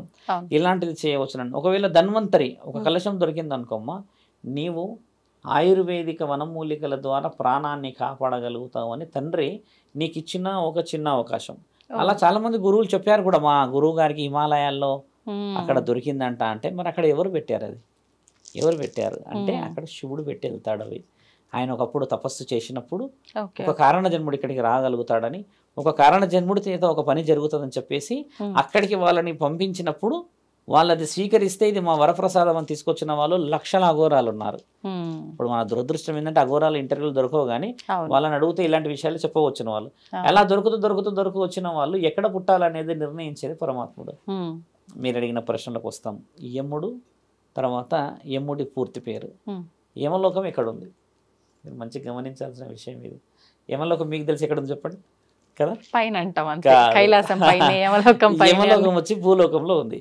యమలోకం 7 లోకాల కింద ఉంది. అతల్ల వితల్ల సుతల్ల మహాతల్ల రసాతల్ల తలాతల్ల పాతాల. పాతాల కింద లోకంలో ఉన్నది యమలోకం. భూమండలంలో ఉంది, కింద ఉంది యమలోకం. పైన యముడు పైన. యముడు పైకి తీసుకెళ్తున్నాడు. యముడు పైకి తీసుకెళ్ళేది శివుడి దగ్గరికి, పుట్టించిన దగ్గర తీసుకుపోతాడు ఆయన, ప్రిన్సిపల్ దగ్గరికి. వార్డెన్ వచ్చి స్టూడెంట్స్ తీసుకుపోతాడు. వచ్చిండు ఆయన, ఈయనగాడు ఈయన చేసిన ఘనకార్యాలు అంటే తండ్రి ఏటో తీసుకోవాలో చెప్తాడు. అదే మేఘాల్లో చూయించడం. అయితే యముడి పూర్తి పేరు ఏంటంటే యమ ధర్మ రాజు. అయితే యముడు కూడా ఒక ప్రాణం తీయాలి అని అంటే ధర్మంగానే తీయాలి. ధర్మం ఎవరు మరి? ధర్మాన్ని రాసింది ఎవరు మరి? పరమశివుడు. పరమశివుడే ధర్మాన్ని ఎందుకు రాశాడు అని అంటే, బ్రహ్మ నీ పుట్టుక నీ యొక్క చావు రాసే హక్కు లేదు. బ్రహ్మకి నీ పుట్టుకని నీ చావుని రాసే హక్కు లేదు. నీకు జీవితంలో జరగబోయే రాతని మాత్రమే రాస్తాడు. పుట్టించుకునేది పరమశివుడు. ఇప్పుడే చెప్పాం మీకు. మధ్యలో రాత రాస్తాడు బ్రహ్మ, చావు రాయడు. మళ్ళీ చావు మహాముఖంటికి అంకితం. విష్ణు మహానీయుడు నీవు ఏ విధముగా బ్రతకాలో ఆ రాతలో మెరుగులు చేస్తాడు. మార్పులు, వెల్ సాఫ్ట్వేర్, వెల్ ఎడ్యుకేటెడ్, లేకపోతే వెల్ ఇంకేదో సెటిల్, బాగా నువ్వు ఏదైనా చేయగలవా, దైవాధీనమైన పనులు చేయగలడా, ఈయన రాముడిని స్మరించగలడా, ఏదైనా కథనాలు ఏదైనా ఇంకేమైనా చెప్పగలడా అనేది నిర్ణయించేది, నీ యొక్క స్థితిని గతిని నిర్ణయించేది బ్రహ్మ విష్ణువులు. మొత్తం నీ పరిస్థితిని మార్చేది శివుడు మాత్రమే. అంటే నీ యొక్క పుట్టుకని ఆ ఇద్దరి అనుమతుల కంటే ముందే ఒక అనుమతి రాసి ఉన్నది. ఈ అనుమతి ఎలా రాసిందని మీరు ఎలా చెప్తారు? ఇప్పుడు మనమైనా మాట్లాడవచ్చు. నేను ఎలా చెప్తాను శివుడే రాశాడని? శివభక్తుడు నేను కాకుండా కొంచెం చరిత్ర పూటల్లోకి వెనక్కి వెళ్తే, నీవు గొప్ప నేను గొప్ప అని తండ్రి ఇద్దరు బ్రహ్మ విష్ణువులు ఇద్దరు తగువబడినప్పుడు తండ్రి వచ్చి నేను ఎలా గొప్పవాడిని అని అనకుండా మనందరం గొప్ప వాళ్ళము, నేను సృష్టికి లయకారకుడిని. అంటే లయ అంటే ఏందమ్మా మీకు తెలిసి చెప్పండి. లయ అంటే ఏంది? మీకు ఏమైనా ఐడియా ఉందా? లయ అంటే యువర్ పల్స్. లయ కారకుడు అంటే నీ యొక్క రక్తనాళాల్లో తిరిగే ఆ నరాలు. కదలిక కాదు, పల్స్ అంటే ఏందమ్మా? ఈ రక్తం నీకు వీళ్ళ పట్టుకోగానే పల్స్ కొట్టుకుంటూ రక్తం పోతుంటది అంటే ఆ రక్తం అనేది మనకి ఇక్కడ నుంచి ఇక్కడికి అంతా పల్స్ రేట్. పల్స్ ఆగిపోయిందంటే మనిషి చనిపోయినట్టేగా. అంతే కదా. ఈ పల్స్ అనేది తెలుగులో అచ్చంగా అంటే మన దగ్గర మాట్లాడితే అమ్మా పురాణాల ప్రకారంగా లయకారకుడు అంటారు. ఈ లయ అనేది నీ చలనం. నీ చలనం అంటే నీ పరిస్థితి. నీ చలనాన్ని పుట్టించగలిగిన వాడు పరమాత్ముడు. అంటే నీ యొక్క ఆయుర్భావం అయిండుగా తల్లి. అప్పుడు బ్రహ్మ విష్ణువులు చెప్తారు అనమాట ఆయన గారు, అగ్నిలింగంలో నేను ఆత్మలను కొలువు చేసి అక్కడి నుంచి ఆత్మలింగంలోకి వాళ్ళని ప్రవేశింపచేసి అక్కడి నుంచి వీర్యం నుంచి అండంలోకి ప్రవేశింపచేపించి వాళ్ళిద్దరూ అండం పిండం కలిసిన తర్వాత నేను బ్రహ్మాండాధిపతిని కాబట్టి ఆత్మకి రూపాన్ని ఇస్తా. అది 5వ నెలలో మాత్రమే. బిడ్డ 5వ నెలలోనే కదులుతాడు, అప్పటి వరకు పిండమే. ఇది తెలుసుకోవాలి చాలా మంది. 5వ నెల వరకు బిడ్డ కదలడు తల్లి. ఎప్పుడైతే మహాముఖంటి యొక్క ఆత్మబంధువు కడుపులోకి ప్రవేశిస్తాడో ఆ నెక్స్ట్ డే మనం శ్రీమంతాలు ఎందుకు చేస్తామమ్మా? గమనించండి, శ్రీమంతాలు ఏ స్త్రీలు డబ్బులు ఉండి చేయరు, ఏ కుటుంబం. ఆత్మబంధువు వచ్చాడు, అందులో బిడ్డ ప్రాణాన్ని పోసుకున్నాడు. పుట్టబోయేది ఆడైనా మగవైనా జీవం ఆవిర్భవించే సమయం వచ్చింది కాబట్టి మనం చేసే మహాముఖంటి పూజ అది ఎవరికి తెలియదు. అది ఏ ఇంట్లో అయినా చేయండి, ఎవరికైనా చేయండి, కానీ అది చేసే పూజ వచ్చే బిడ్డకి. ఆ బిడ్డని ఎవరిచ్చారు? పరమాత్ముడు ఇచ్చాడు. కాబట్టి మనకి తెలియకుండానే మన సంస్కృతిలో భాగంగా పాటిస్తున్నాం. దాన్నే శ్రీమంతము అని అంటారు. దాంట్లో కొన్ని రకరకాలే పెడతారు, అది వేరే విషయం. మీరు అడిగిన ప్రశ్నకి వస్తాం. అక్కడ బ్రహ్మ విష్ణుడు ఇద్దరిని తండ్రి కలుపుకుపోయాడు. ఎలా కలుపుకుపోయాడు? స్థితి గతిని పురోగతిని. మనం ముగ్గురం చేస్తేనే కదా మానవుడి యొక్క స్థితిగతి అని అన్నప్పుడు మీరు అడిగిన ప్రశ్నకి జవాబు. అంటే తండ్రి ఎందుకు కారకుడయ్యాడు. మార్కండేయుడి విషయంకి వచ్చేసరికి మాట్లాడే విషయం ఏంటంటే అమ్మ, యముడి విషయం మాట్లాడాం, పుట్టుక విషయం మాట్లాడాం. ఇప్పుడు మార్కండేయ మహారాజు గురించి మాట్లాడదాం. మార్కండేయుడు ఒక జన్మలో కారణ జన్ముడు. ఆ కారణ జన్ముడు ఏం చేస్తాడంటమ్మా, ఇది కొంచెం డీప్గా చెప్తాము. ఒక వ్యక్తికి శరీరం ఎలా కాపాడబడుతుందో తెలుసమ్మా, మీరు అడిగిన ప్రశ్న. 7 సంవత్సరాల వయసులోనే ఆయన గెలవగలడా మహాశివుడిని? మంత్రం తంత్రం రాగలుగుతుందా? లేదు. ఈరోజు అంగన్వాడీలో కూడా 3 ఏళ్ళు ఎదురే తీసుకుంటారు, ఆ గుడ్లు ఇయడానికో ఆ పప్పు ఇయడానికో. అలాంటిది 7 సంవత్సరాలకే అనర్గళంగా శాస్త్ర గ్రంథాలని, ఇతిహాస పురాణాలని, ఆయన వేద పఠనాలని చెప్పగలిగే అంత మునగాడయ్యాడా? ముమ్మాటికి కాదు. మార్కండేయుడు ఒక జన్మల మహారాజు, మహా తపస్వి అయిన కారణం చేత కారకుడే ఈ జన్మలో పుడతాడు ఒక ఊరిని కాపాడడానికి. అలా పుట్టినప్పుడు ఆయన ఎన్నుకోబడ్డ శరీరానికి తనువు చాలించే అవకాశం ఉంది. శరీరానికే తనువు, ఆత్మకి కాదు కదమ్మా, మీరన్న మరణం శరీరానికే. అలా ఉన్నప్పుడు ఆ శరీరం పుట్టుకతను వచ్చినప్పుడు ఓ కారణ జన్ముడు పుట్టాడనేది యముడికి తెలియదు. యముడికి తెలిసిందల్లా ఏంటంటే ఆ రోజుకి ఆ పేపర్ మీద సిగ్నేచర్ పడ్డదా, తీసుకొని వచ్చామా పోయామా, అంతే కదా. అలా వచ్చినప్పుడే శివలింగాన్ని పట్టుకొని తండ్రి 3 సార్లు పిలుస్తాడు మహాముఖండిని. ఆయన గారు వచ్చి, అలా ఎలా నీవు నేను ఇచ్చిన ఒక ప్రాణాన్ని ఆపుతావు యమా అని తండ్రి కైలాసం నుంచి విసురుతాడంట త్రిశూలాన్ని. ఆయన వచ్చేసి ఈ ఎడమ తొడమకి గుచ్చుకుంటాడు ఆ త్రిశూలం. ఇప్పటికీ ఉన్నది. అదంతా మహాముఖండి తన్నే అంత ఆలోచన ఇప్పుడు చేయడు. యముడు కూడా శివుడికి సంబంధించిన వ్యక్తే కాబట్టి అలా చేయడు. తండ్రి త్రిశూలం విసిరినప్పుడు వచ్చేసి అది ఎడమ కాలు ఈ వెనక సైడ్ తొడకి కుచ్చుకోవడం చేత ఈ ప్రాణం నేను ఎలా మరి అని చెప్పినప్పుడు అప్పుడు ఆయన తండ్రి ఆయనకి జ్ఞానోదయం చేస్తాడు. ఇలా జరిగింది, ఈ విధముగా జరిగిందని. అప్పుడు మహాముఖంటే ఏం చెప్తానంటే, నీకు హక్కు ధర్మంగా తీసే హక్కు ఉన్నది కాబట్టి నువ్వు పాశం వేయగలిగావు. ఇంకో విషయం ఏంటంటే, ఈ పాశము డైరెక్ట్గా మార్కండేయుడికి తగలలేదు. అంటే మన చాలా మందికి తెలియాలని చెప్తున్నా, ఈ పాశం వచ్చి శివుడికి తగలడం చేత మార్కండేయుడు ప్రాణం పోలేదు. యమపాశం ఎంత బలమైందంటే ఒకవేళ డైరెక్ట్గా మార్కండేయుడికి తగిలిన ప్రాణం వెళ్ళిపోయేది. అక్కడ మార్కండేయుడు ఏం చేస్తాడంటే, అక్కడ మీరు గమనించి చూస్తే అమ్మా, తెలివిగా శివలింగాన్ని అల్లుకుంటాడు. అంటే ఇక్కడ పాశం ఎవరికి పడ్డట్టు? శివుడికి పాశం పడుతుంది కాబట్టి శివుడు ఆ యొక్క మార్గాన్ని చాలా చాలా చాలా చక్కగా వివరించగలిగాడు అక్కడ. ఒకవేళ డైరెక్ట్గా మార్కండేయుడికి పడితే అమ్మ ప్రాణం ఆయనది కూడా పోయే అవకాశం ఉంటుంది. ఎందుకంటే యమపాశానికి బలం ఎక్కువ, అది రిటర్న్ తీసుకోవడానికి ఉండదు. దానికి తండ్రి మళ్ళీ వేరే ఆల్టర్నేటివ్ వే చేస్తుండొచ్చు, అది వేరే విషయం. కానీ చరిత్రలో మార్కండేయుడికి తగిలిన విషయం ఎందుకు? మరణాన్ని జయించగలిగే శక్తి ఎక్కడి నుంచి ఇవ్వగలుగుతాడు శివుడు అంటే అమ్మ, ఒక కారణ జన్మని కాపాడడానికి ఒక రుద్రాక్ష చేసుకుంటేనే శివుడు శివభక్తులని వచ్చి మాట్లాడతాడన్న వ్యక్తులకి కారణ జన్ములు వెనుక ఉండే మహా ప్రళయకాల రుద్రుడు శివుడు. మమ్మాటికి చెప్పవచ్చును, ఒక వ్యక్తి బాగా చదువుకున్నాడు, బాగా వ్యసనపరుడు, బాగా డబ్బులు చూసి అన్ని చూసి అంత చేసి బాగా ఎంజాయ్ చేసుకొని ఎన్నెన్నో చేసుకొని వచ్చాడు. సడన్గా శివభక్తుడు అయిపోయాడు అనుకోండి, శివుడి ఆజ్ఞలు ఏంది అయ్యిందంటారా? కాదు కదా. అలా శివుడి ఆజ్ఞలు ఏంది అయితే ఎవరు కారు. సడన్గా శివభక్తులు అయిపోయి తర్వాత దాంట్లో గెలుపు, తర్వాత న్యాయము, తర్వాత నిర్ణయం చెప్పగలిగి మాట్లాడితే వినగలిగి ఆ విషయ వివరణని నిజమే కదా ఇది అనిపించేలా ముందుకు పోయారనుకోండి, శివవర ప్రసాదం అంటారా లేకపోతే కేవలం అయినా ఒక వాక్చాతుర్యం గలవాడు అంటారా? మీ నాలెడ్జ్ ప్రకారంగా శివ ప్రసాదం అంటారు కదా. కాబట్టి ఏంటంటే అమ్మా, ఆ కోవలో చాలా మంది ఉన్నారు ఈ రోజుల్లో. బాగా గమనించుడండి, పెద్ద పెద్ద పెద్ద వ్యక్తులమ్మ జీవితంలో అన్ని వ్యసనాలు కోల్పోయి అన్ని వ్యసనాలను చూసి కామాలన్నీ చూసి గెలిచి వచ్చిన వాళ్ళు శివభక్తులు. అలాంటి వాళ్ళు శివభక్తులు అయితే శివుడు ఎలా స్వీకరిస్తాడమ్మా?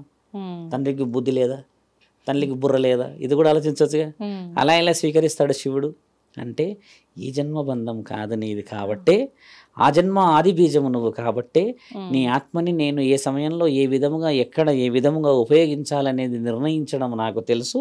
గత జన్మలో చేసిన పాపాలని అనుభవించడానికి ఒక వంశంలో ఒక గర్భంలో నీవు పుట్టి ఆ పాప ప్రాయశ్చిత్తం ద్వారా శివతత్వం అనే ఈ శరీరం నుంచి మానవత్వం దాకా నీకు చేర్చేదాకా తీసుకెళ్ళడానికి కారకుడయ్యాడన్న సంగతి ఆ ఇంటి ఇలవెలుపులకి ఆ ఇంట్లో ఉన్న కులదైవానికి శివుడికి మాత్రమే తెలుసు. అలా ఈ రోజుల్లో లక్షల కారణ జన్మలు ఉన్నారు. బాగా గమనించాల్సిన విషయం శివతత్వం మీద చెప్తున్నట్టమ్మా, శివుడి వ్యూహం తెలుసుకోవడం మానవ శరీర తరం కాదు. ముమ్మటికి అఘోరాలు ఉన్నారు, చాలా మంది లైఫ్లో చాలా కోల్పోయిన వ్యక్తులు ఉన్నారు. ఈరోజు అఘోరాలందరూ పెద్ద పెద్ద పీఠాల స్థాయిలో ఉన్నారు. ఒకప్పుడు శివుడు వాళ్ళందరినీ ఒక భ్రష్టుడిలాగా చూస్తే ఈరోజు వాళ్ళు భ్రష్టులే. కానీ భ్రష్ట జీవితాన్ని అనుభవించి ఆ శిక్ష అక్కడికి అమలు చేసి దానికి విడుదలగా అఘోరాలు, దానికి విడుదలగా పీఠాధిపతులు, దానికి విడుదలగా పెద్ద పెద్ద పెద్ద పెద్ద సాధువులు అయ్యారు. అంటే నీ గత జన్మల పాపాన్ని ఒక వయసు దాకా పెట్టి ప్రాయశ్చిత్తంగా మరో జన్మ నీ వల్ల పుణ్యం చేసే మహాతత్వం ఉన్నవాడే శివతత్వం. ఈ వ్యూహం తెలుసుగా. ఎంతెంతమంది శివుడి గురించి మాట్లాడతామా అంటే లైవ్గా ఎందుకు చెప్పొచ్చు అంటే శ్మశాన నివాసి ఆయన. అవును, ఆయన శ్మశాన నివాసం అవసరమా? ఆయన కూడా మంచిగానే మీరు అన్నట్టుగానే అన్ని విలాసవంతమైన గడపవచ్చు కదా. ఎందుకు గడపడు అంటే శివుడు ధర్మం వైపు ఉంటాడు కాబట్టి ధర్మానికి ఎక్కడ కూర్చుంటే అది పరుపు. గమనించాల్సిన విషయం ఇది.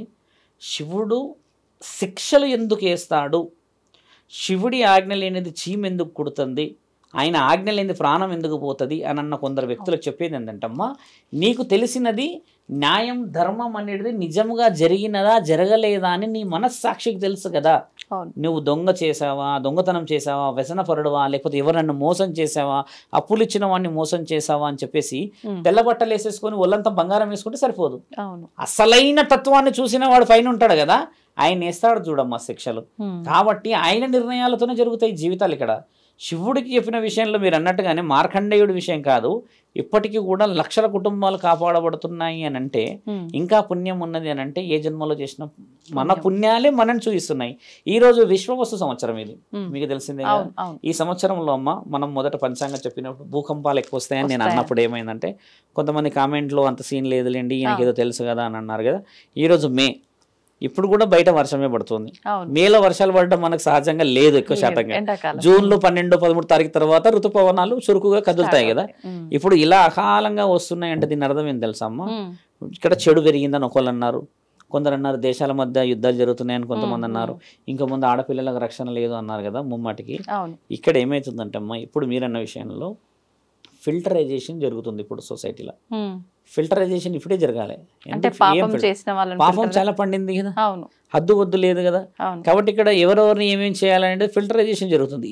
ఇప్పుడు ఈ జనరేషన్లో ఇంకా 6-7 నెలల్లో అమ్మ చాలా భూకంపాలు ఉన్నాయి. ఈ భూకంపాలు ఉన్నాయి అని అంటే మనం చేసిన తప్పిదాల వల్లే వస్తున్నాయి అని అంటే వీటిని చేయిస్తుంది ఎవరు మరి?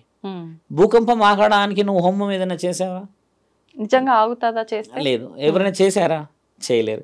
నిజంగా ఆగుతుంది కదా, ఆగలేదా, లేకపోతే దానివల్ల ప్రతిఫలం వస్తుందా అని అంటున్నాం కదమ్మా. అక్కడ మనం ఫెయిల్డ్ పర్సనాలిటీస్ అంటే వీఆర్ ఫెయిల్డ్. ఎందుకంటే మనం చదివే బుక్కులు కల్పితం. ఒకప్పుడు శాసనాల్లో మరి శివుడిని బంధించిన ఋషువులు ఉన్నారు మీకు తెలుసా? దేవాది దేవతల్ని బందీ చేసిన ఋషువులు ఉన్నారు మీకు తెలిసిందే కదా. తల్లిని చంపుకున్న పరశురాముడి కథ తెలిసిందేగా. పరశురాముడు తల్లిని చంపేంత మొనగాడ చంపేసిండేగా. అలాంటి ఋషువులు ఉన్న దగ్గర ఈ ఋషి పరంపర ఉన్న మన దగ్గర అమ్మ మీరు అన్నట్టుగా బుక్కులని నమ్మేసేస్తే మరి వేదశాస్త్రాలను ఎవరు నమ్మాలి?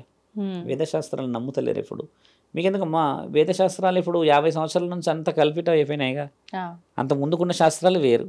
అందుకే ఇంతకు ఫస్ట్ వాడు ఏమొదలంటే 60-70 సంవత్సరాలు ఉన్న పురోహితులదే కొంచెం వాక్చాతుర్యం వేరేలాగా ఉంటుందన్న దానికనే సగం కల్పితమైనే అంటున్నారు కదా. మీరన్న మార్కండేయుడి చరిత్రే కానీ ఇంకొకరు చరిత్రే కానీ నీతో అవసరం ఒక కుటుంబంలో ఉన్నది, నీతో అవసరం ఒక రాజ్యాన్ని పాలించడం ఉన్నది అని అంటే నిన్ను ఆపడానికి ఏ మొనగాడు పుట్టడు. మామూలుగా జరగదు. అది మేము అంటే ఛానల్లో ఉన్నామని చెప్పలేము కానమ్మా. నేను నా లైఫ్ స్పాన్లో మంచి లగ్జరీ లైఫ్ చూశాను. ఇప్పటికి స్నేహితులు ఏమంటారని అంటే మావాడు కాదే ఇది అని ఎదురు చూస్తుంటారు. మావాడి స్టైలే వేరు కదా, అంటే ఆ లెక్క పద్ధతి వేరు కదా, అంటే ఆ వైల్డ్నెస్ వేరు కదా, వీడి సడన్గా ఈ విధంగా జుట్టు పెంచేసిండి ఏంది, ఈ రుద్రాక్షలు ఏంది అని ఇప్పుడు సగం మంది సంభ్రమాశ్చర్యంలోనే ఉండిపోయారు.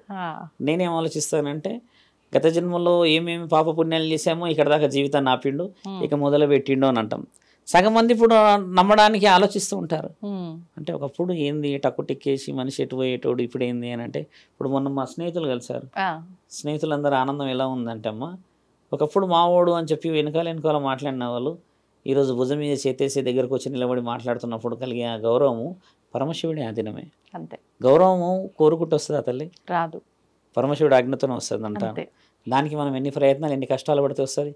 ఎన్ని వెన్నుపోట్లు వీపులో దిగితే చిరునవ్వు కూడా కొంచెం మార్పు రాకుండా నవ్వుతూ పోతే నిజంగా నవ్విన నవ్వు స్వచ్ఛమైందని ఈ రోజు తెలుస్తుంది అందరికీ. ఆ రోజు పడ్డ కష్టాలు ఎవరు తెలియదు. ఇప్పుడు ఒకప్పుడు కాలు నేను యాక్సిడెంట్ వస్తుంటే యాక్సిడెంట్ అయినప్పుడు చాలా మంది నవ్వారు, వివత్సంగా నవ్వుకున్నారు, పెద్ద పెద్ద కౌంటర్లు వేశారు, కింద కామెంట్లలో కూడా చాలా పెద్ద కౌంటర్లు వేశారు. ఈరోజు అక్కడ దగ్గరికి పోయినప్పుడు మాట్లాడినప్పుడు చూసిన వాళ్ళందరూ ఏంటంటే శివరుద్ర సాధు చిన్నప్పుడు ఇలా అలా అని అంటున్నప్పుడు కలిగేది ఏందని అంటే అమ్మ, శరీరానికంటే ముఖ్యంగా మనిషి చూసేది ఏం తెలుసమ్మా, మార్పు నిజమైందా కాదా. మరి నిజమైంది రుజువు చేసుకోవడానికి ఇంకా చాలా సమయం ఉంది, ఇంకా రుజువే కాలేదనుకుంటాను నేను, ఇంకా చాలా చేయాలి కదా. అలా పరమాత్ముడు ఆజ్ఞలు ఎన్నో ఇస్తాను. నా ఎగ్జాంపుల్ అని అనట్లేదు, నేను ఒకప్పుడు విచ్చలవిడిగా తిరిగినమ్మా, చాలా చాలా చాలా చాలా. ఇప్పటికీ నా భార్య అంటది కదా, అంటే మారింది చేసినంటే గొప్పగాని కాదు, ఆవిడ వచ్చిన తర్వాత జీవితం చాలా మార్చాను నేను. అంతకుముందుకు కొంచెం అప్పుడు మా అమ్మగారు ఉన్నారు, కోపం ఎక్కువ అంటారు, వ్యసనపరుడు అంటాడు, తిరుగుతారు అంటారు, స్నేహితులతో పోతే మళ్ళీ ఏ టైంకి ఇంటికి వస్తామో కూడా తెలియదు. అలాంటి ప్రతి కలిన తల్లి అదే తరు కాబట్టి అమ్మ, ఎలా ఎలా జీవితం మార్చుకుంటూ వచ్చిందో ఈ రోజు కాషాయం వచ్చి కూర్చున్నాం కదా. ఒకసారి మొన్న ఒక స్నేహితుడు అన్నాడు, ఒకసారి మామూలుగా కుర్తా పైజామా మీద ఒకసారి వస్తే చూడాలని ఉంది అని అన్నాడు. అంటే ఆ మాట అన్న తర్వాత తట్టుకోవడానికే 4-5 రోజులు పట్టింది. అంత బాధ అనిపించింది. ఎందుకంటే ఒక ఆలోచన వచ్చేసిందంటే అమ్మ, దాన్ని ఎన్నికి తీయకూడదు. ఇక తీసేసినామంటే ఇంకా విలువ ఉంటుందా, ఉండదు. ఇప్పుడు ఎవరిదో పెళ్ళయిందనో ఎవరిదో అదైందని చెప్పి తీసేస్తే నా మనస్సాక్షిని నేను మోసం చేసినట్టే. ఈ మనస్సాక్షిని ఎవరు చూస్తారు, పైన డైరెక్ట్గా ఆయననే చూస్తాడు. పెట్టుకుంది ఏంది మనం, శివుడి యొక్క తత్వంతో ఉన్నప్పుడు ఆ తత్వం మొదట రావాలంటే నువ్వు కొన్ని కోల్పోవాల్సి వస్తుంది. అన్నిటికి పోయి నేను అన్ని విలాసవంతం చేస్తానంటమ్మా, మీరు మార్కండేయుడిది చాలా పెద్ద విషయం పోయారు కదా, అంతకంటే పెద్ద పెద్ద పెద్ద పెద్ద ఎక్స్పీరియన్సెస్ లైవ్గా ఉన్నారు. మార్కండేయుడిది పురాణం లైవ్గా మాట్లాడితే అమ్మా చాలా మంది మారిన వాళ్ళు ఉన్నారు కదా, దాని వల్ల సమాజం ఎంత మారింది మీరు గమనించి చూడండి. మీరు అన్నట్టుగా ఏంటంటే అమ్మా, పరమాత్ముడి ఆజ్ఞతోనే అవుతుంది ప్రతిదీ కూడా. న్యాయం ఉన్నదనుకో అమ్మా, నిన్నెవరు ఏం చేయనీకి రాదు. చాలా మంది శత్రువులు వెనక ముందే, కానీ విజయం మనదే. ఈ రోజు నీ స్నేహితులు నిన్ను మెచ్చుకుంటున్నారు అని అంటే నీ స్నేహితుడని, ఈ రోజు నీ స్నేహితులు వెనకాల ఒక మాట అంటున్నారంటే వాళ్ళు నీ స్నేహితులని. థర్డ్ పర్సన్ అయితే అనలేడు, నీ గురించి తెలిసిన వాడే అంటాడు. కాబట్టి ఏంటంటే నీ స్నేహితులు నిజంగా నువ్వు ఏదో తెలుసుకున్న రోజు నిజంగా మనం నిజంగా శివభక్తులం అయినట్టే కదమ్మా. అది మీరు అన్న ప్రశ్నలు. గురుగారు, ఇప్పుడు జరుగుతున్నవి ఏవైతే ఉన్నాయో, జరిగినవి ఏవైతే ఉన్నాయో వాటి గురించి మాట్లాడుకునేటప్పుడు కొన్ని సందర్భాలలో బ్రహ్మం గారు దీని గురించి ఇలా చెప్పినట్టుగానే జరిగింది, ఆయన కాలజ్ఞానంలో ఏదైతే ఉందో అది ఖచ్చితంగా జరుగుతుంది అని చెప్పి మాట్లాడుకుంటూ ఉంటాం. అలా చూసుకుంటే ఈ ప్రళయాలు, విపత్తులు, ఈ పాపాలు పెరిగిపోవటం, ఇవన్నీ కూడా ఆయన కాలజ్ఞానంలో రాసి ఉన్నాయి. మనం కూడా గతంలో మాట్లాడుకున్నాము కొన్ని రకాల ప్రళయాల గురించి, వయనాడు ఆ యొక్క వాటి గురించి కానివ్వండి, జల ప్రళయాల గురించి రకరకాలుగా మాట్లాడుకున్నాం. గతంలో వచ్చిన వైరస్ గురించి మాట్లాడుకోవడం జరిగింది. అన్నీ కూడా అలా జరిగిపోయాయి, ఇలా రాబోతుంది అనుకున్నాము అన్నట్టుగానే అన్నీ వచ్చేసాయి. మరి ఇప్పుడు ప్రస్తుతం కరోనా ఒకప్పటి క్రిందటిసారి వచ్చినప్పుడు అందరినీ అతలాకుతలం చేసి వెళ్ళిపోయింది. మళ్ళీ ఇప్పుడు రాదు, ఒకవేళ వచ్చినా కూడా మనకు జలుబు దగ్గు ఇవి ఎలాగో అలా వస్తుంటాయి పోతుంటాయి, కానీ ప్రభావం ఏమీ ఉండదు అని అన్నాము.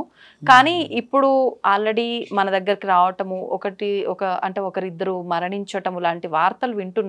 ఏంటి ఈ కరోనా వైరస్ యొక్క విజృంభణ ఎలా ఉండబోతోంది, కాలజ్ఞానంలో దీని గురించి ఏమైనా రాసుందా, దాని గురించి తెలియజేయండి. ముమ్మాటికి అంటే బ్రహ్మం గారి కాలజ్ఞానం అన్నారు కాబట్టి, కాలజ్ఞానం 1610వ శతాబ్దంలో ఆయన గారు పుట్టి 1630లో 20లో రాసి పెట్టాడు. మీరన్నట్టుగా 100 సంవత్సరాలకు ఒకసారి ఒక విజృంభణ జరుగుతుందమ్మా. దీన్ని ఏమంటారంటే ప్రకృతి విలయ తాండవం చేసింది అని అంటారు. అందులో ప్లేగు వ్యాధి, క్షయవ్యాధి, కలరా కొన్ని చెప్పారు. అలాగా 100 సంవత్సరాల వ్యాధి ఇంకా రాలేదు మన దగ్గర. నేను గతంలో కూడా చెప్పాను. అంటే ఈ కరోనా 100 సంవత్సరాల కరోనా అనేది అసలు 100 సంవత్సరాలది ఇతిహాసాలది కాదు. ఇది మానవుడు చేస్తున్న కాలుష్యంలో మార్పులు, అంటే గాలి కానీ ఇంకేదైనా కలుషితమైనది, సూక్ష్మమైనది. 100 సంవత్సరాలలో వచ్చేది ఏమవుతుందంటే అమ్మా, మొదట 100 సంవత్సరాలకు ముందు వచ్చింది, 100 సంవత్సరాల తర్వాత ఏం జరిగిందనే విషయాలు మాట్లాడినప్పుడు ఒకటి నీటి ద్వారా వచ్చింది, ఒకటి శ్వాస ద్వారా వచ్చింది గతంలో. ఇప్పుడు కూడా శ్వాసదే. ధన్వంతరి అంటే మీకు తెలుసు అనుకుంటాను బహుశా. భరత మునివర్యులు దేశాలకి మన దగ్గర ఉన్న వనమూలికలు పంపించేవారు. వాళ్ళు మన దగ్గరే ఎందుకు వనమూలికలు ఉంటాయి, వేరే దేశాల్లో ఎందుకు ఉండవు? అంటే మనది వేదభూమి, ధర్మభూమి. తర్వాత మనది ఏంటంటమ్మా ఋషి పరంపర ఉన్న భూమి ఇది. దేవాది దేవతలు పుట్టిన మహాభూమి కాబట్టి ఇక్కడ ఆయుర్వేద వనమూలికలు వచ్చేసి లక్షల్లో ఉన్నాయమ్మా. కంటి చూపుకు సంబంధించిందే కానీ, మూత్రపిండాలకు సంబంధించిందే కానీ, గుండెకు సంబంధించిందే కానీ, పిల్లలకు సంబంధించింది, కామానికి సంబంధించిందే కావచ్చు. ఇలా రుజువు చేయబడ్డ పురాణాలు మనకి. కణితి అంటే ఏంటంటమ్మా ఈ మైండ్లో బ్రెయిన్కి సంబంధించింది. అది చిన్న కణతి అంటారు. కణతి అంటే చిన్నగా ఇక్కడ లోపల ఒక బబుల్ లాగా వచ్చింది అంటారు కదా.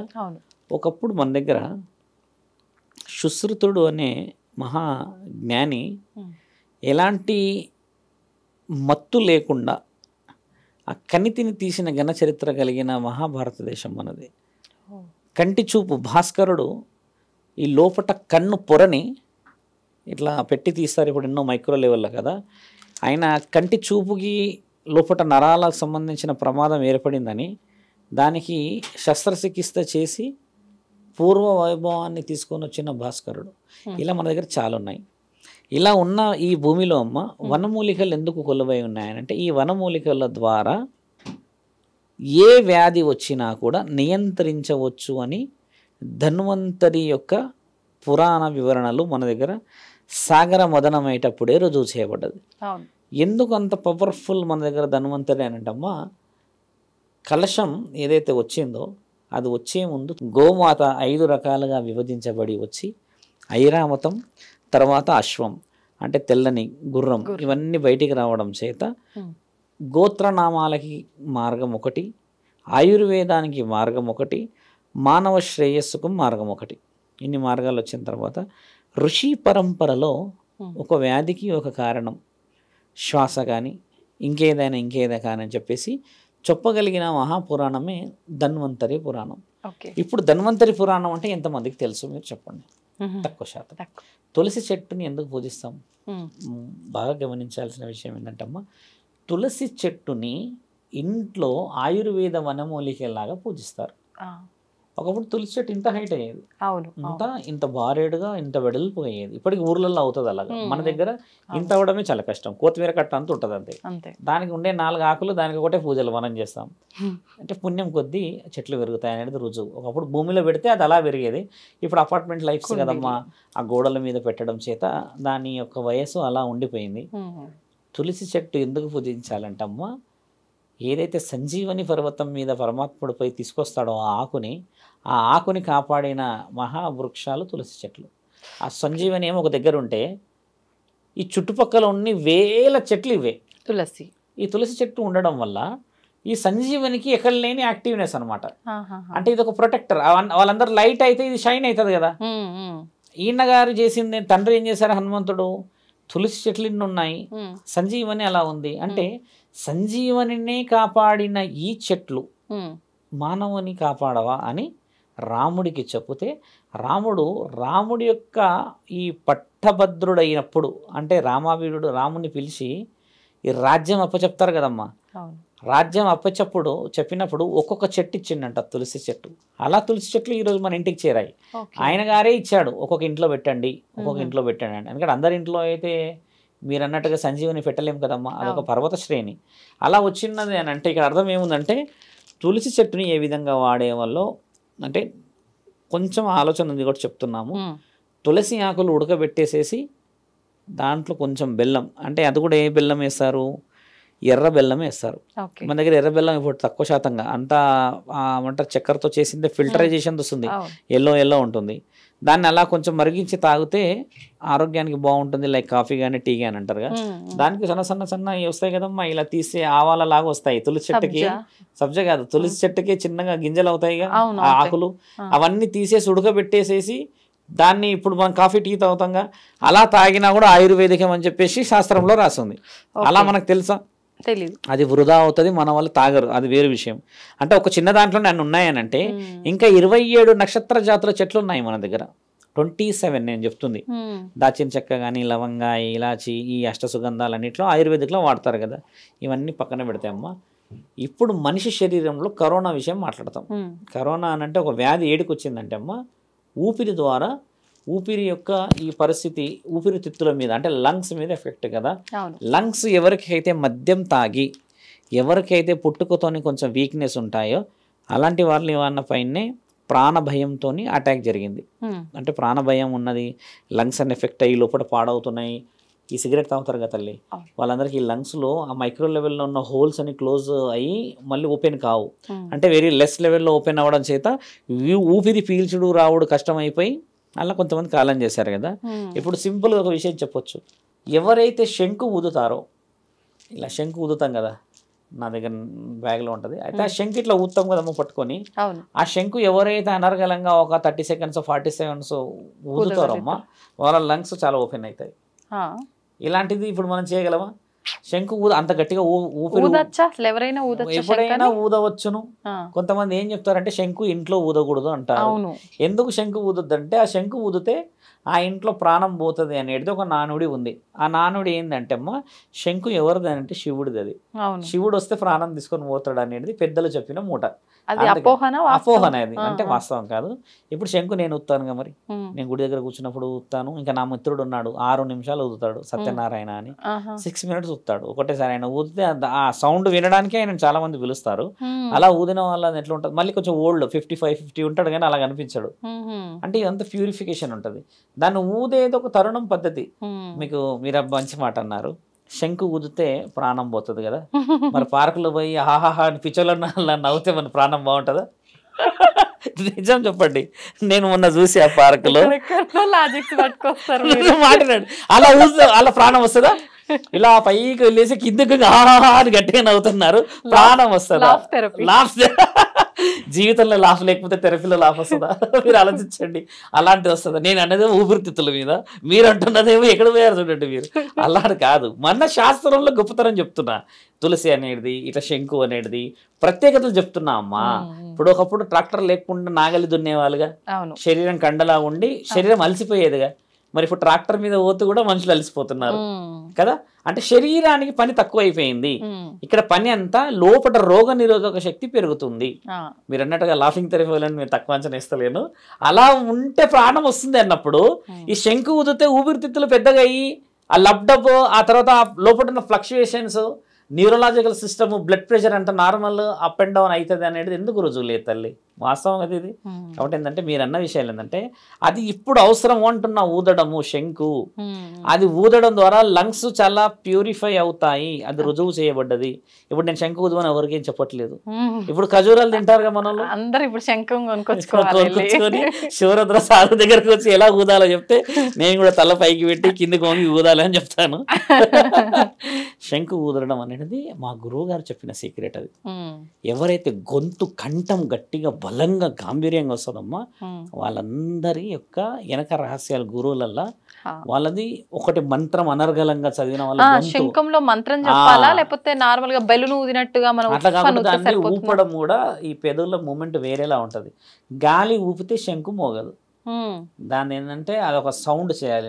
ఊ అని సౌండ్ చేస్తే ఆ సౌండ్ క్రియేట్ అవుతుంది. మళ్ళీ అన్ని శంకులలో రాదు, ఒక్కొక్క శంకు సౌండ్ ఒక్కొక్కటి ఉంటుంది. ఒక శంకు ఇలా ఉండి ఇలా వంగి ఉంటదమ్మా, దాంట్లో నుంచి ఊదితే సముద్ర గర్భంలో నుంచి అలలు పైకి వస్తే శబ్దం వస్తుంది కదా, అలా వస్తుంది. చిన్న శంకులు ఉంటాయి, అది మామూలుగా పూజ గదిలో వాడుకునేలా వస్తాయి. ఇప్పుడు ఆ శంఖంలో వాటర్ వేసి తీర్థంలో తీసుకోవాలి, అదంటే అభిషేకం చేసేటప్పుడు పవిత్రమైన పవిత్రం కోసం అని, శివుడికి కూడా అభిషేకం చేసేటప్పుడు ఇలా చేసి పెడతారు. అంటే అది పవిత్రత కోసం. ఎందుకు పవిత్రత కోసం అంటే పరమాత్ముడు అందులో నుంచే విషయాన్ని తీసుకున్నాడు కాబట్టి మనము కూడా పరమాత్ముడి యొక్క విషయ వివరణలను పవిత్రత కోసం ఇలా చూపిస్తారు కదా. శంకు నుంచి తండ్రి ఫొటోస్ రుజువు చేయబడింది, వాళ్ళు ఇష్టం ఉంటే చేస్తారు ప్రేక్షకులు, కానీ సలహా చెప్తున్నా. కరోనా నాకు తెలుసమ్మా ఇప్పట్లో వచ్చినా కూడా భయపడాల్సిన అవసరం లేదని నేను ఎందుకు చెప్తానంటే, మొదట రావుడు ప్రపంచం మొత్తం భయపడిపోయింది. అవును, అందుకని సగం ప్రాణాలు పోయాయి భయంతో. ఇప్పుడు కొంచెం ప్రికాషనరీగా ఉన్నాం, డోసులో యాంటీ డోసులో తీసుకున్నారు, తర్వాత కొన్ని వ్యసనాలు తగ్గించారు. కరోనా గొప్ప పని ఒకటి చేసింది ఏంటంటే అమ్మా 6 సంవత్సరాల జనరేషన్ ని ఎన్నికి తీసుకుపోయింది. That I విలీవ్. ఎందుకంటే 6 సంవత్సరాలు ఎన్నికి జరిగిపోయాం మనం ప్రాణభయంతో.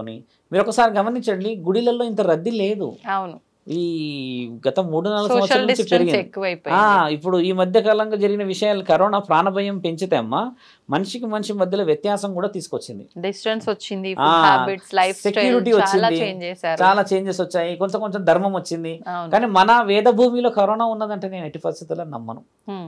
మొత్తం మనం వచ్చేసి మాస్టర్ డిగ్రీలో ఉన్న మన శాస్త్రంలో ఒక వైరస్ వచ్చి ఏం చేయలేదమ్మా. ఇప్పుడు పసుపు ఇక్కడ పెట్టుకొని స్నానాలు చేసేవాళ్ళే చేయట్లేరు మన వాళ్ళు. అంటే ఆయుర్వేదిక్ వనమూలికలు వాడతలేము మనం, కొంచెం ఫేర్గా ఉండేటివి వాడుతున్నాం ఈ సోప్స్ లాంటివి. కానీ ఒకప్పుడు ఈ ఏమంటారమ్మా ఈ నులుగు పిండి అంటారు, అందులో చూడండి ఈ ముక్కలు ముక్కలుగా ఉంటాయి కదా పసుపు కొమ్మలు, అలాంటివి తెచ్చి కళ్ళమంద వేసి అందులో కొంచెం తేనె వేసి తర్వాత సున్నిపిండి వేసి మూడింటిని వేసి దంచేవాళ్ళు. బాగా దంచి వెరీ వెరీ మైక్రో లెవెల్లో దంచి అది కూడా రుబ్బేది ఉండేది ఇలాగా. అది పెట్టిన తర్వాత చేసే ఆ స్నానంతోనమ్మా స్కిన్ చాలా బాగా అయ్యేది. ఇప్పుడు మనం అలా చేయట్లేదు, అవన్నీ కలుపున్న సబ్బు తెచ్చుకుంటున్నాం, మరి అది ఉన్నదో లేదు. ఏడు నుంచి వస్తున్నాయి తెలుసా అవన్నీ అమ్మా? ఇక్కడ నుంచి వనమూలికలన్నీ కొనుక్కపోయి ఫారెన్ నుంచి సబ్బులు రెడీ చేసి పంపితే మనం ఆ సబ్బులు రుద్దుకుంటున్నాం, మనం న్యాచురల్గా రుద్దుకోవట్లేదు. ఇదే నిజం కదా. అలోవేరా అంటే మీకు తెలిసిందేగా, కళ్ళమంద కదా. అలోవేరా సబ్బులు వాడుతున్నారు కానీ డైరెక్ట్ అలోవేరాని వాడరు. ఆమ్లా షికాకాయ అంటే తెలిసింది కదా, కుంకుడుకాయలు ఇవన్నీ. కుంకుడుకాయ డైరెక్ట్ వాడరు కానీ కుంకుడుకాయ కలుపున్న షాంపూలు వాడుతున్నాం. డైరెక్ట్గా లేని కుంకుడుకాయ షాంపూలు ఉందంటే నమ్ముతావా? కానీ మనం అదే నమ్మాల్సిన పరిస్థితి, ఎందుకంటే ఇప్పుడు అట్మాస్ఫియర్ అట్లా మారింది. ఇప్పుడు కుంకుడుకాయలు వాడే ఓపిక లేదమ్మా. ఈ హెయిర్ డయర్స్ పెడుతున్నాంగా, ఒకప్పుడు హెయిర్ డయర్ లేకపోయిండే ఏం పెట్టేవాళ్ళమ్మా, దాంట్లో నిప్పులు పెట్టి సాంబ్రాణి పెట్టి ఆడవాళ్ళు ఇలా నెత్తికి అలా పెట్టేస్తే ఏమైందంటే రెండు అయ్యేటిది. పీల్చుకున్న ప్యూరిఫైలో ఈ లంగ్స్ అంతా ఈ శరీరం అంతా వేడి గాలి పీలిస్తే లోపల ఫిల్టరేషన్, చల్లనీళ్ళ స్నానము ఈ శరీరం కదా. తర్వాత ఈ హెయిర్ నుంచి ఈ బ్రెయిన్ నుంచి ఉన్న వాటర్ అంతా ఆ వేడికి ఆ పొగతోని ఈ కేశాలకు ఒక రకమైన ఆ సుగంధంతో పాటు పీల్చుకోవడం వల్ల అష్టసుగంధాలు శరీరంలోకి పోయే వనమూలిక. ఈ వనమూలికని మనం తయారు చేసామా, మనం పాటించే వాళ్ళమా? కానీ తరతరాలుగా మన శాస్త్రంలో ఉంది, మరి ఎందుకు చేయట్లేదు? ఇప్పుడు ఇలా చేసుకుంటాం, ఇట్లా హెయిర్ డై ఇలా చేసే లోపల ఇన్ని ఉంటాయి ఎంటికలు, అవి తీసుకెళ్తే వాడు వస్తాడు పొద్దున్న మైక్ పట్టుకొని వస్తురుగా. ఈ రోజు పొద్దున్నే తిట్టిన వాళ్ళని ఒక్కటే పెడతారు మైకు, ఏముంటాయి నా జుట్టు చూసి ఏమన్నా మొత్తుకుంటారా వాళ్ళు? ఎందుకలా అంటారమ్మా? వచ్చి చిక్కెంటికలు అంటే ఆడవాళ్ళు మరి భయానకంగా సంచులు తీసుకుపోతారు ఇవ్వడానికి. ఆవిడ ఏదో అయితే ఒకటి ఇస్తుంది, చిన్నది ఇస్తుంది, అది తీసుకొని పోతుంది. అంటే ఏది వృధా చేయకూడదని ఆడవాళ్ళ సంకల్పం. ఆడవాళ్ళ సంఖ్య అట్లా అంటే మరి వాళ్ళు మాటలు కూడా వృధా చేయకూడదు, మాటలు వృధా చేయకూడదు. అలా వాడతారా? టామ్ టామ్ చేస్తారు కదా చెప్తే, ఈడికెళ్ళి పోదు కానీ అమెరికా వేయలోపు అమెరికాలో అందరూ తెలిసిపోతుంది అది. ఆ చిక్కెటికలో నిజం వాళ్ళు ఏమనుకుంటారు వామ్మో అని. అలా ఉన్నాయి, అవన్నీ మనం చేసుకున్న గణతంత్రాలే, స్వతంత్రాలు కాదు గణతంత్రాలు అంటున్నాము. స్వతంత్రం చాలా గొప్పది. ఆయుర్వేద వనమూలికలు తిని హోమాగ్నిలో పాల్గొని దైవాదినంలో దీపాలు పెట్టి ఒక గుడిలో భోజనం చేసి పడుకుంటే అమ్మ ఎంతటి సుఖం. వేప చెట్టు కింద ఊపిరి పీల్చుకుంటే ఎంత ఆరోగ్యం. వేప చెట్టే లేకపోయా ఈ రోజుల్లో లేదు. ఆ మధ్య కాలంలో వేప చెట్లకు కూడా జబ్బు వచ్చింది అన్నారు, అదేదో ఆరిపోతుంది అన్నారు, పండుగ అయిపోయినాయి ఆకులు, పండుగ అయ్యి అక్కడక్కడ ఎండిపోతున్నాయి అన్నారు. ఆ వ్యాధి పోయింది, ప్రభుత్వం కొంచెం చొరవ తీసుకుంది. నాకుండే బెస్ట్ సొల్యూషన్ ఏంటంటమ్మా, వేప చెట్లు భాగ్యనగరం అంతా పాకేయాలమ్మా. ఒక ప్లాటింగ్, ఒక డెవలప్మెంట్ ఎవరైతే చేస్తారో వాళ్ళకి చెప్పేసేయాలి, ఒక 20 వేప చెట్లు ఉండేటట్టుగా ప్లేస్ వదిలిపెట్టండి అని. ఎంత అట్మాస్ఫియర్ వచ్చేస్తుంది, ఒక రావి చెట్టుకి ఎంత అట్మాస్ఫియర్. అవి భారీడు పెరుగుతాయి కానీ అమ్మ తరతరాలు నిలబడతాయి కదా తల్లి. అందుకనే వనభోజనాల పేరిట మనము కార్తీక వనభోజనాల చెట్లకు పోతాం, ప్రశాంతంగా ఊపిరి పీల్చుకోవాలని. కరోనాని రానియకూడదు ఇక మనం. ఇప్పుడు మీరు అన్నారు వేదభూమి కాబట్టి మన దగ్గర వచ్చే అవకాశమే లేదు, వచ్చిన ప్రమాదకరం ఏం కాదని. కానీ సేమ్ టైం మనం ఇది కలియుగం కాబట్టి పాపాలు పెరిగిపోయినాయి కాబట్టి పంచభూతాలను పాడు చేస్తున్నాం కాబట్టి ఇవి వస్తున్నాయి అని చెప్పి, మరి ఆ రకంగా చూసుకుంటే ఇంకా ఎలాంటి ప్రళయాలు ఏమైనా వచ్చాయి? ప్రళయాలు చాలా ఉన్నాయి, భూకంపాలు ఉన్నాయి. ఈసారి ముమ్మాటికి భూకంపాలు చాలా ఉన్నాయి. ఎక్కడ ఏ ప్రాంతాల్లో? ఢిల్లీ మునుగబోతుంది ఒకటి, తర్వాత కేరళ మునుగబోతుంది ఒకటి, గతంలో చెప్పినట్టుగానే మళ్ళీ ఖచ్చితంగా. ఎందుకంటే వర్షాకాలం ఇంకా రాలేదు, ఈ వర్షాకాలం ముందే ఇవి శాంపుల్స్ వదిలాడు. ఇప్పుడు నెక్స్ట్ ఏం వదులుతాడో మహానీయుడు ముఖండి. ఆయన గారు చేస్తుంది ఏంది అనేది ఎలా చూస్తుంటమ్మా, పాపం కూడా ఆ రీతిలో పండిపోయింది. ఇందాకమ్మా మీతో వచ్చిన నేను కార్లో చూసిన వీడియో ఏంటంటే 4 or 5 years అమ్మాయిని వాడు రేప్ చేశాడు, చిన్న అమ్మాయిని, 4 years అమ్మాయిని. అంటే మరి ఏం జరుగుతుంది చెప్పండి, ఏమున్నదని అక్కడ మరి మనిషి ఆ విధంగా పైశాచికత్వం పోయాడు. ఊరు వచ్చేసిందమ్మా వాడిని కొట్టడానికి. నేనేమంటా తెలుసా అమ్మ, ఆ రేపు జరగడానికి ముందు మనం ఎందుకు నిద్రలో ఉన్నాం? మనం ఒక మద్యం చేసి వచ్చిన వ్యక్తిని ఎందుకు గమనిస్తలేం మనం? ఒకడు విచ్చలవిడిగా మాట్లాడితే ఎందుకు గమనిస్తలేం మనం? ఒకడు వచ్చి ఆ రోడ్డున నిలబడి ఆ చౌరస్తాన నిలబడి ఇలా తాగేస్తుంటే వాడిని ఎందుకు అడుగుతలేం మనం? ఎందుకు ప్రికాషనరీగా మనం పోతలేమంటే నీ ఇల్లు నీ సంసారం నీకే. అంటే అడగకపోతే అది ఎవరిదో సమస్య, అడిగితే అది మన సమస్య. అలాగా ఒకడు అడుగుతాయితుంది, అలాగా ఇద్దరు అడుగుతాయితుంది, అలాగా నీవు నీతో పాటు ఊరంతా పాటు చట్టంతో పాటు అందరు కలిస్తే మరి భయం పుట్టాలనా వద్దా? ఇది రాజ్యవ్యూహం చాలా ముఖ్యం తల్లి. మీరు అన్నది మంచి ప్రశ్న. ఎందుకంటే మీరు ఒక ఇల్లాలు కాబట్టి నేను అడిగితే సడన్గా గురువు గారు ఇక నా మీదకి వచ్చేస్తుంది, వాడు ఉల్టా మాట్లాడతాడు, ఆ తాగే సీసేదో నా నెత్తి మీద కొడతాడు లేదా ఇంట్లోకి విసిరేస్తాడు, అప్పుడు నాకు పంచాయతీ. ఇది వాస్తవమే. ఒక్కోడు ఇద్దరితోనే అవుతుంది, 100 మందితోనే అవుతుందమ్మా. ఇప్పుడు ఎవరి దాకా ఎందుకండి, ఇప్పుడు మన ఇంట్లో వాళ్ళే ఉన్నారు, అంత ఇలా మాట్లాడాల్సి వచ్చినప్పుడు ఓకే. ఏదైనా ఇప్పుడు అట్లా మనం ఎదిరించాలని ఎవరైనా ఏమనంటే నీకేం అవసరము, నీ పని ఏందో నువ్వు చూసుకో, తెచ్చి నీ మెడకేసుకున్నావు, ఇలాంటివి కొత్త సమస్యలు ఎందుకు, పోలీసు వాళ్ళు చూసుకుంటారులే, 100కు డైల్ చేయండి అంటారు. 100 డైల్ చేసిన దాంట్లో అమ్మ నాకు తెలిసి 25% కాపాడబడుతున్నాం, 75% తగలబడినాక వస్తున్నారు. అంటే గొడవలు అయినాకనే వచ్చేస్తారు. అంటే వాళ్ళ ఆలస్యం అమృతం, ఆలస్యం అని కాకుండా వాళ్ళు ఎలా వస్తున్నారంటే ప్రమాదం జరిగినాక మన వాళ్ళు ఫోన్లు పోతున్నాయి. ఇప్పుడు జరగక ముందు ఫోన్ చేస్తే వాళ్ళు కదలరు, ఎందుకంటే ఏం జరగలేదు కదా అని. మొన్న నా విషయమే చెప్తాను. చిన్న సందర్భం ఏర్పడింది. నైట్ 12:15 అవుతుంది. కొంచెం విషయం జరగగానే నేనేం చేశాను అంటే, మన విషయం అని కాదు, పక్క వీధిలో వివత్సమైన గొడవ జరుగుతుంది, కొట్టుకునేది పెద్ద పెద్ద కొట్టుకోవడం. ఫోన్ చేశాం. చేసిన తర్వాత ఏం సంగతి ఏంది ఇట్లా అనేసరికి వాళ్ళు 25 మినిట్స్ తర్వాత వచ్చారు. వచ్చిన తర్వాత పోయి నించొని ఇట్లా ఉన్న సంగతి అని చూపించారు. 25 మినిట్స్ లోపు గొడవ అంతా అయిపోయింది. అయిపోయిందాక వీళ్ళేమంటారు వచ్చే తెలిసి, ఏం పని పడలేదా మీకు, ఏ టైం ఫోన్ చేస్తారు మీరు అని అంటే, మరి వాళ్ళు గొడవ చేసి అట్లా వెళ్ళిపోయారంటే ఆలస్యంగా వచ్చిర్రు అన్న విషయం పక్కన పెట్టేసేసి అనే విషయం చూడండి, ఎందుకు మీరు ఫోన్ చేస్తారు ఊరికే అంట, ఈ మాత్రం దానికే అంటే ఇప్పుడు ఎవరిని ఏమనాలి, నన్ను నేను చూసుకోవాలనా, గొడవ పడ్డలో చూసుకోవాలా? మరి ఇంకో విషయం ఏంటంటే ఈ చాలా భయం ముట్టిస్తుంది చాలా మందికి, దానివల్ల అలర్ట్ అయిపోతారు అందరు. సైలెంట్గా వచ్చి దంచిపోతే అది వేరే ఉండు, కానీ వచ్చేవరకు ఎక్కడో అక్కడ మారిపోతారు అమ్మా, అది వచ్చింది. కాబట్టి ఏంటంటే పోలీస్ అధికారులకు కూడా కుటుంబాలు ఉన్నాయి కాబట్టి వాళ్ళు గౌరవంగా వస్తున్నారు. కొంచెం తొందరగా వస్తే కొన్ని కాపాడే అవకాశాలు ఉండొచ్చు అనుకుంటున్నాం అమ్మా. 2-3 టైమ్స్ ఎదురైంది అలాగా. వాళ్ళు కూడా ఈ మధ్య చూడండి అలర్ట్గా ఉన్నారు, కానీ అలర్ట్గా ఉన్నారని మనం నిర్ణయించి చెప్పాల్సిన అవసరం ఉంది. కాబట్టి మీరు అడిగిన ఈ ప్రశ్నల్లో అమ్మా, మనం దగ్గరికి రప్పిస్తేనే కరోనా. ఒక మాట చెప్పండి, బూస్టింగ్ ఇచ్చినాక ఎందుకు చనిపోయారు మనుషులు? బూస్టింగ్ అంటే తెలుసుగా, మనం డోస్ వచ్చేది, అదే ఏంటో యాంటీ డోస్ అని, యాంటీ డోస్ ఇచ్చాక ఎందుకు చనిపోయారు మనుషులు? వాస్తవంగా చెప్పాలంటే ఆ వ్యాక్సిన్ తర్వాతే చాలా మంది వీక్ అయిపోయినామని చనిపోయారు కదా.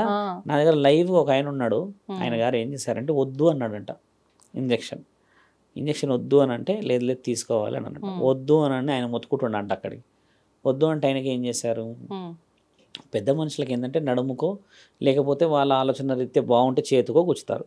నాకు తెలిసి 50 సంవత్సరాలు దాటిన వాళ్ళకి నడుముకి ఇవ్వడమే మంచిది. ఆయన గారికి ఇచ్చారు ఇక్కడ సూది, ఇవ్వగానే కరెక్ట్గా 5-10 మినిట్స్లో గాబర్ అయ్యిందంట. ఇట్లా వెనుక కొరగానే నలుగురు తీసుకొని వెళ్ళిపోయి ఇంట్లో పెట్టొచ్చారు, గాబర్ అవుతుందంట అని. బయటికి వచ్చేలోపు చనిపోయింది ఆయన. ఏమవుతుంది డోస్ అంటే అమ్మా, తట్టుకునే శక్తి ఉన్నదా లేదా కూడా తెలుసుకోవాలి. డోసులు ఉన్నాయి కానీ కూర్చోడేనా, ఎంతమంది ప్రాణాలు ఈ రోజుల్లో ఉంటాయి. ఈరోజు ఏం తెలుసా అమ్మ అంటే, ఆ అమ్మ మరి ఎక్కడుందో నేను చూడలేను, కానీ ఒక 4 నెలల క్రితం నేను చూసా, తోడు కోల్పోయింది. ఆమె అప్పటికే కొంచెం మెంటల్ పర్సనాలిటీ. అయితే ఆవిడని చూస్తే ఆవిడ పైకి కళ్ళు పెట్టి ఇట్లనే చూస్తుంది అంతే, ఏదో మాట్లాడుకుంటూ. ఆవిడ భర్తతో చూసి భర్తతో మాట్లాడి కొట్టుకోవడం తిట్టుకోవడం ఏదో చేసేది. ఇండైరెక్ట్గా మనం ఏం చేసాం చూసారా, సెక్యూర్ చేద్దాం అనుకుంటే మనిషి సెక్యూరిటీ కోల్పోయి ఎక్కడికి పోయాడు చూడండి. కరోనాలో అమ్మ సగం మంది భయంతోనే కాలం చేశారు తల్లి. చాలామంది మీరు అన్నట్టుగా రోగం వచ్చిన వాళ్ళు కూడా పోయారు, అది ముమ్మాటికి మేము ఒప్పుకుంటాం, కానీ సగం మంది భయాందోళనలకు గురయ్యారమ్మా.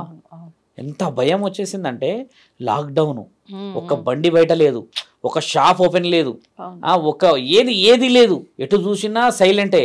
ఆ ఇంట్లో తొంగి చూడొద్దు, ఇన్ని బాధలు, ఆఫీసులు బంద్, షట్టర్లు క్లోజ్ అయ్యేసరికి మనిషికి రోగం వచ్చేసరికి ఈ చుట్టుపక్కల వాతావరణం భయం తెచ్చింది ఇక్కడ. నేను దీన్ని ముమ్మాటికి ఒప్పుకుంటామ్మా.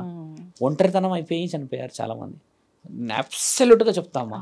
ఎందుకంటే ఇప్పుడు నీకు నాకు లేకపోతే ఎవరికి రోడ్డు మీద పోతే ఆ చుట్టుపక్కల బండ్లు, ఆ వెలుగు, ఆ మనిషి సెక్యూరిటీ, ఆ లైట్ కనబడితే ఏమవుతుందంటే ఒక ధైర్యం, నన్ను ఎవరో ఒకరు తీసుకుపోతారని. అది అబ్సల్యూట్ సెక్యూరిటీ కదా. కంప్లీట్ ఇవన్నీ మూసినాక ఏ అంబులెన్స్ రావడానికి కూడా భయానకమైన అంబులెన్స్ వస్తే మనిషి మరి చావే నీకు వచ్చింది. మరి అది భయమా కదా? మనిషి రోగంతో ఉండి ఉండి ఉండి ఏ రోజు వస్తాడు, కానీ అలా చనిపోయే చావులు చాలా భయానకమైనవి. మేము చాలా మందిని చూసాం, బాధ అనిపించి. మా స్నేహితుడు చనిపోయాడు, మేము వెళ్ళినప్పుడు చూస్తే నన్ను ముట్టుకొనిస్తలేరు. నేను వస్తే అంత వచ్చేదంత లేదు అంటే వినరు. మనిషి భయంతోనే చనిపోయాడు. కాబట్టి రానియకూడదు కరోనా అని. రాదు కూడా. ఇంటి ముందు ప్రతిరోజు సాంబ్రాణి, మీరు అన్నట్టుగానే మైషాసి గుగ్గిలం ఉంటుంది మన దగ్గర, అగ్గి మంచి నిప్పులు తెచ్చుకొని వెలిగించాలమ్మా. ఇంటి చుట్టూ ఊరుగా వేయాలి. అది ఆటోమేటిక్గా ఇల్లంతా స్ప్రెడ్ అవుతుంది. ఒక 2-3 అవర్స్ ఉంటుంది. పడుకునే ముందు చేయాలి. మళ్ళీ ఒక్కో రోజు ఏం చేయాలి తెలుసమ్మా, ఆవు పిడికెలు తెచ్చి మంచి కాల్చాలి. ఒక చిన్న కాల్చేసి ఇంటి చుట్టూ ఊరుగా పెట్టేయాలి. వైరస్ బయటికి వెళ్ళిపోవాలి. వైరస్ వెళ్ళిపోవాలి బయటికి. అలా పోనీసలేం మనం. నెగిటివ్ ఎనర్జీ కూడా నెగిటివ్ పోతుంది. మనం ఏం చేస్తాం తెలుసా తల్లి, ఏసీలు వేసేస్తాం, కంప్లీట్గా క్లోజ్ చేస్తాం, డోర్లు వేసేస్తాం, అంతా లోపల వేసేసి ఇంకా ఓదెళ్ళటో చూస్తాం. ఇక దయ్యం వచ్చేదాకా వెయిటింగ్ చేయడానికి ఇక ఉంటుంది భయం. అసలైన భయాన్ని వదులుతాము. ఇవి ఎందుకు చెయ్యం? ఫిల్టరైజేషన్ గాలి రావాలి, లోపటి నుంచి బయటికి ఫిల్టర్ కావాలి, హాస్యంగా నవ్వుకునేటట్టు వాతావరణం ఉండాలి. ఇలా లేదమ్మా. భయం భయం భయం భయం భయం భయం భయం. ఆ భయంతోనే కదా మనిషి సగం పోతాడు. మీరు ఇప్పుడు చెప్పండి, మరి కరోనాని రానియకూడదు ఎట్టి పరిస్థితుల్లో. అది వచ్చింది చేసింది అనేది కాదు, దాన్ని ఎట్టి పరిస్థితుల్లో రానియకూడదు. రోగ నిరోధక శక్తి పెంచుకోవాలి. పెంచుకోవడం మంచిదమ్మా. గురువు పరకాయ ప్రవేశం అంటుంటారు, అంటే సాధారణంగా ఇది వాడుతుంటారు, పరకాయ ప్రవేశం చేసినట్టుంది అని చెప్పి ఇట్లా క్యాజువల్గా మాట్లాడుకుంటూ ఉంటారు. అసలు ఏంటి పరకాయ ప్రవేశం అంటే? అంటే ఒకరి లోపలికి ఇంకొకరు ప్రవేశించడమా? అది సాధ్యమేనా? ఇది ఎక్కడైనా ఉందా? దీని గురించి ఏం చెప్తారు మీరు? పరకాయ అంటే మీరు అన్నట్టు ప్రశ్న ఏంటంటమ్మా, కొంచెం శాస్త్రీయతకి విరుద్ధమే ఇది. పరకాయ ప్రవేశం ఎవరు చేయవచ్చు? అసలు పరకాయ ప్రవేశం అంటే ఏంటి? పరకాయ ప్రవేశం చేసిన వ్యక్తులు ఎవరు? అసలు పరకాయ ప్రవేశంతో ఉన్న ఉపయోగాలు ఏమిటి, నష్టాలు ఏమిటి? పరకాయ ప్రవేశం అని అంటే ఒక వ్యక్తి శరీరాన్ని వదలగలిగే స్థితికి వెళ్ళాడు అనుకోండమ్మా, ఆ వ్యక్తికి పరకాయ ప్రవేశం వచ్చినట్టు. అయితే పరకాయ ప్రవేశంలో శరీరాన్ని వదిలి మళ్ళీ నీ శరీరాన్ని నువ్వు చేరగలిగితేనే పరకాయ ప్రవేశంలో నువ్వు ఉత్తీర్ణత సంపాదించిన వాడు, అంటే సక్సెస్ఫుల్ పర్సనాలిటీ. అంటే ఇప్పుడు ఉదాహరణకు ఏదో ధ్యానంలో ఉన్నాం, హిమాలయాల్లో ఉన్నారు ఒక వ్యక్తి, ఒక గురువు గారు. కేరళకు రావాలి అని అనుకున్నారు. ఒక వ్యక్తి ప్రాణాల విషయంలో, ఒక వ్యక్తి ఆరోగ్య విషయంలో, ఒక వ్యక్తి కారణ జన్ముడి యొక్క సందర్భ విషయంలో వచ్చాడు అనుకోమ్మా. అది కూడా దైవానికి సంబంధించిన విషయంలో ఒక కారకుడి చేత వచ్చాడు అనుకోండి. ఆయన వచ్చి ఆ కారణానికి ఆ వ్యక్తిని ఏదైనా బ్రతికించడమా, ఆ వ్యక్తికి ఏదైనా నియమాలు చెప్పి ఆ సమయానికి ఆ విజయం అందించి వెళ్ళడమా, ఆ విజయం వెళ్ళిన తర్వాత మళ్ళీ వెనక్కి వచ్చేసి ఆయన గారు స్థితిగతులలో మామూలుగా ఉండగలగాలి. ఒక విషయం. రెండో విషయం ఏంటంటే, ఏ శరీరంలోకి పడితే ఆ శరీరంలోకి పరకాయ ప్రవేశించడం చేయడం రాదు. ఇది చాలామందికి తెలియవలసిన విషయం ఏంటంటే, ఆత్మ ఉంటుంది ఒక శరీరం. ఈ ఆత్మ బంధువు వచ్చేసి పరమశివుడు, అంటే అధిపతి. ఆ ఆత్మ బంధువు కేవలం పుట్టించడం వరకే బాధ్యత. అయితే అమ్మా, ఇంటి ఇలవెలుపులు కులదైవం బలమైన వాళ్ళు, వాళ్ళ అనుమతి లేనిది నువ్వు ఎలా ఒక శరీరంలోకి వెళ్ళగలుగుతావు? వెళ్ళలేవు. ఈ పరకాయ ప్రవేశం ఎవరు చేయగలుగుతారంటమ్మా, ఇప్పుడు ఉన్న పరిస్థితి, ఇప్పుడు సమాజంలో ఉన్న స్థితి మాట్లాడితేమ్మా, ఒక కారణ జన్ములు మాత్రమే చేయగలరు. అది కూడా దైవాధీనంలో జీవిత చక్రాన్ని మొత్తం నిర్ణయించుకోగలిగి, నిర్ణయం కేవలం సమాజ శ్రేయస్సు కోసం, లోక కళ్యాణం అంటారుగా కొంతమంది, సొంత లాభానికి కాదు, అలాంటి వ్యక్తులకు మాత్రమే సాధ్యం. అది కూడా గురువు అనుమతి లేనిది రాదు. గురువు ఎవరు అసలు అంటే, ఉదాహరణకి మీరు వచ్చారు ఒక గురువు దగ్గరికి, మీరు గుడి వాతావరణంలో మీరు అడుగు పెట్టారు. మీరు అడుగు పెట్టగానే ఆ గురువు కళ్ళు తెరుస్తాడు. ఒక కారకురాలు ఒక కారణం చేత, అంటే ఆయనకు తెలిసిపోతుంది విషయ వివరణ. అంత జ్ఞాన సంపద ఉన్న వాళ్ళకి మాత్రమే మీరన్న పరకాయ ప్రవేశం. పరకాయ ప్రవేశం అంటే ఏంటి? చేసిన వాళ్ళు ఎవరైనా ఉన్నారా? లక్షల్లో ఉన్నారు, ఎందుకు లేరు? లైవ్ మాట్లాడాలంటే జగద్గురు ఆది శంకరాచార్యులు 3 సార్లు చేసినట్టుగా వివరణ మన దగ్గర రుజువు చేయబడింది. అదే మన దగ్గర నేను చెప్పినట్టుగా సౌందర్య లహరి అందులో రాశారు. అష్టాదశ శక్తి పీఠాలని ఆయన అధిరోహించక ముందుకు కూడా ఒక రాజు శరీరంలోకి వెళ్ళి ఆ రాజుకు 47 రోజుల వరకు శరీరంలోనే ఉండి ఆయన కొన్ని ధర్మ కార్యక్రమాలు చేయాల్సిన అవసరం వచ్చిందని చెప్పి పెట్టాడు. ఇలా ఉండడం చేత ఒక పరకాయ ప్రవేశం అనే దానిలో ఉపయోగం ఏంటంటే అమ్మా, లోక కళ్యాణం లేకపోతే నీ శరీరాన్ని వదిలే ఆదినం నీకు లేదు. పరకాయ ప్రవేశాన్ని మరి ఎవరు చేయగలరు? ఇప్పుడున్న సమస్యలో, ఇప్పుడున్న సమాజంలో అంటే అమ్మ, నాకు తెలిసి ముమ్మాటికి ఒక 10-15% వ్యక్తులు గురువులు సాధకులు ఉండవచ్చును, కానీ వాళ్ళ సమాజంలో నాకు తెలిసి లేరు ఎక్కడ. వాళ్ళంతా తీవ్రమైన చాలా చాలా చాలా చాలా ప్రశాంతమైన వాతావరణంలో ఉండవచ్చును. ఇప్పుడు కుంభమేళలో చాలామంది అఘోరాలు వచ్చారు, నాగ సాధువులు వచ్చారు, చిన్న చిన్న సాధువులు పురోహితులకు వచ్చారు కదమ్మా. అసలు సిసలైన సాధువులను మాత్రం మన వాళ్ళు ఇంటర్వ్యూ చేయలేరు. కొంచెం హరబాటం ఉన్న వాళ్ళని, కొంచెం చూడడానికి వైవిధ్యంగా ఉన్న వాళ్ళని చేశారు, కానీ అసలు సిసలైన వాళ్ళు ఇస్తారా ఇంటర్వ్యూస్? దగ్గర కూడా రానియరు. ఇప్పుడు అసలైన విషయం వాళ్ళ దగ్గరికే రానియట్లేరంటే అది విషయం ఉన్నదని అర్థం అక్కడ. ఇప్పుడు అంత విషయం ఉన్న వాళ్ళ దగ్గరికి ఎవరు పోతారమ్మా? నిజంగా సమస్య ఉండి నిజంగా ఒక కారణ జన్ముడై ఉంటే ఆ కారణ జన్ముడికి మార్గం చూపించే సన్మార్గమే మీరన్న ఈ ధర్మ మార్గం. అలాంటి వ్యక్తులకి వాళ్ళు చూడగానే నాడి పట్టుకొని నీ జీవిత చక్రం మొత్తం చూడగలరు. అలా చూసే గురువులు ఈ రోజుల్లో కరువయ్యారు. ఎందుకు కరువయ్యారంటే పరంపర తగ్గింది. ఇక్కడ 70 సంవత్సరాల కింద ఉన్న చరిత్ర వేరు, ఇప్పుడు హైదరాబాదే కాదు, ఏపీ, తెలంగాణ, ఇండియా మొత్తం 70 సంవత్సరాల తర్వాత వచ్చిన ఈ చరిత్ర వేరు. 70 సంవత్సరాల క్రితం ఈ పరకాయ ప్రవేశం చేసిన వాళ్ళు లక్షల్లో ఉండే అని నేను నమ్ముతాను. ఎందుకంటే పెద్ద మనుషులు, పెద్దవాళ్ళు చెప్పిన విషయం ఏంటంటమ్మా, పరకాయ ప్రవేశం ఎవరు చేస్తారో ఎక్కువ శాతంగా పరకాయ ప్రవేశంతో లాభం ఎవరు పొందుతారు అని అంటే ఈ రోజుల్లో క్షుద్ర బలాన్ని నమ్మేటోళ్ళు ఈ పరకాయ ప్రవేశం ప్రయత్నం ఎక్కువ చేస్తున్నారు. తాంత్రికం దాంట్లో ఏం చేస్తారంటే వ్యక్తిని వశపరచుకోవడాలు, వ్యక్తి మనకు సొంతంగా ఏదైనా చేసి ఇవ్వడాలు, వ్యక్తి మనకు లొంగిపోవాలని చెప్పేసి కొంతమంది ప్రయత్నం చేస్తారు, కానీ ఫలితం లేదు అందులో. ఈ పరకాయ ప్రవేశం అనేదమ్మా దైవాధీనమైన గురు సాధువులు మరియు పరిజ్ఞానాన్ని సంపాదించిన పెద్ద పెద్ద పెద్ద సిద్ధ పురుషులకి మాత్రమే సాధ్యం. పరకాయ ప్రవేశం అంటే ఏం తెలుసా అమ్మ? అంటే మీకు మళ్ళీ మళ్ళీ పరకాయ ప్రవేశం అనేది ఎందుకు చెప్తున్నా అంటే, నీ శరీరం నీ ఆధీనంలో నుంచి వేరే వారి శరీరం ఆధీనంలోకి పోవడం. అంటే ఒక రకంగా ఈ మధ్య కాలంలో దయ్యం పట్టింది ఇలాంటివి చెప్తుంటారు, అది పరకాయ ప్రవేశం? అది పరకాయ ప్రవేశం కాదు, అదేంటంటే మీరు అన్నట్టు అది పైశాచికత్వం. పరకాయ ప్రవేశం ఓపెన్గా చెప్పాలి ఏంటంటమ్మా, మొన్న ఒక సందర్భం విన్నాం మేము. ఒక అమ్మ ఆరోగ్య పరిస్థితి బాగలేక 3 నెలలు 4 నుంచి కోమాల్లో ఉంది. కోమాల్లో ఉన్న తర్వాత ఆవిడ చెప్పిన ఎగ్జాంపుల్స్ అంటే, ఆవిడ కోమాలో ఉండి కూడా 7-8 సంవత్సరాల క్రితం కోమాల నుంచి బయటకు వచ్చేసారు. 3-4 మంత్స్కి ఏమో. వచ్చిన తర్వాత ఏం గుర్తున్నదమ్మా అని అడుగుతారు కదా సహజంగా. అంటే ఇన్ని బ్రెయిన్ ఫంక్షనింగ్గా, నీకు బ్లడ్ న్యూరాన్స్ యాక్టివేట్గా ఉన్నాయని అడిగినప్పుడు ఏం గుర్తుకు లేదు అన్నారు.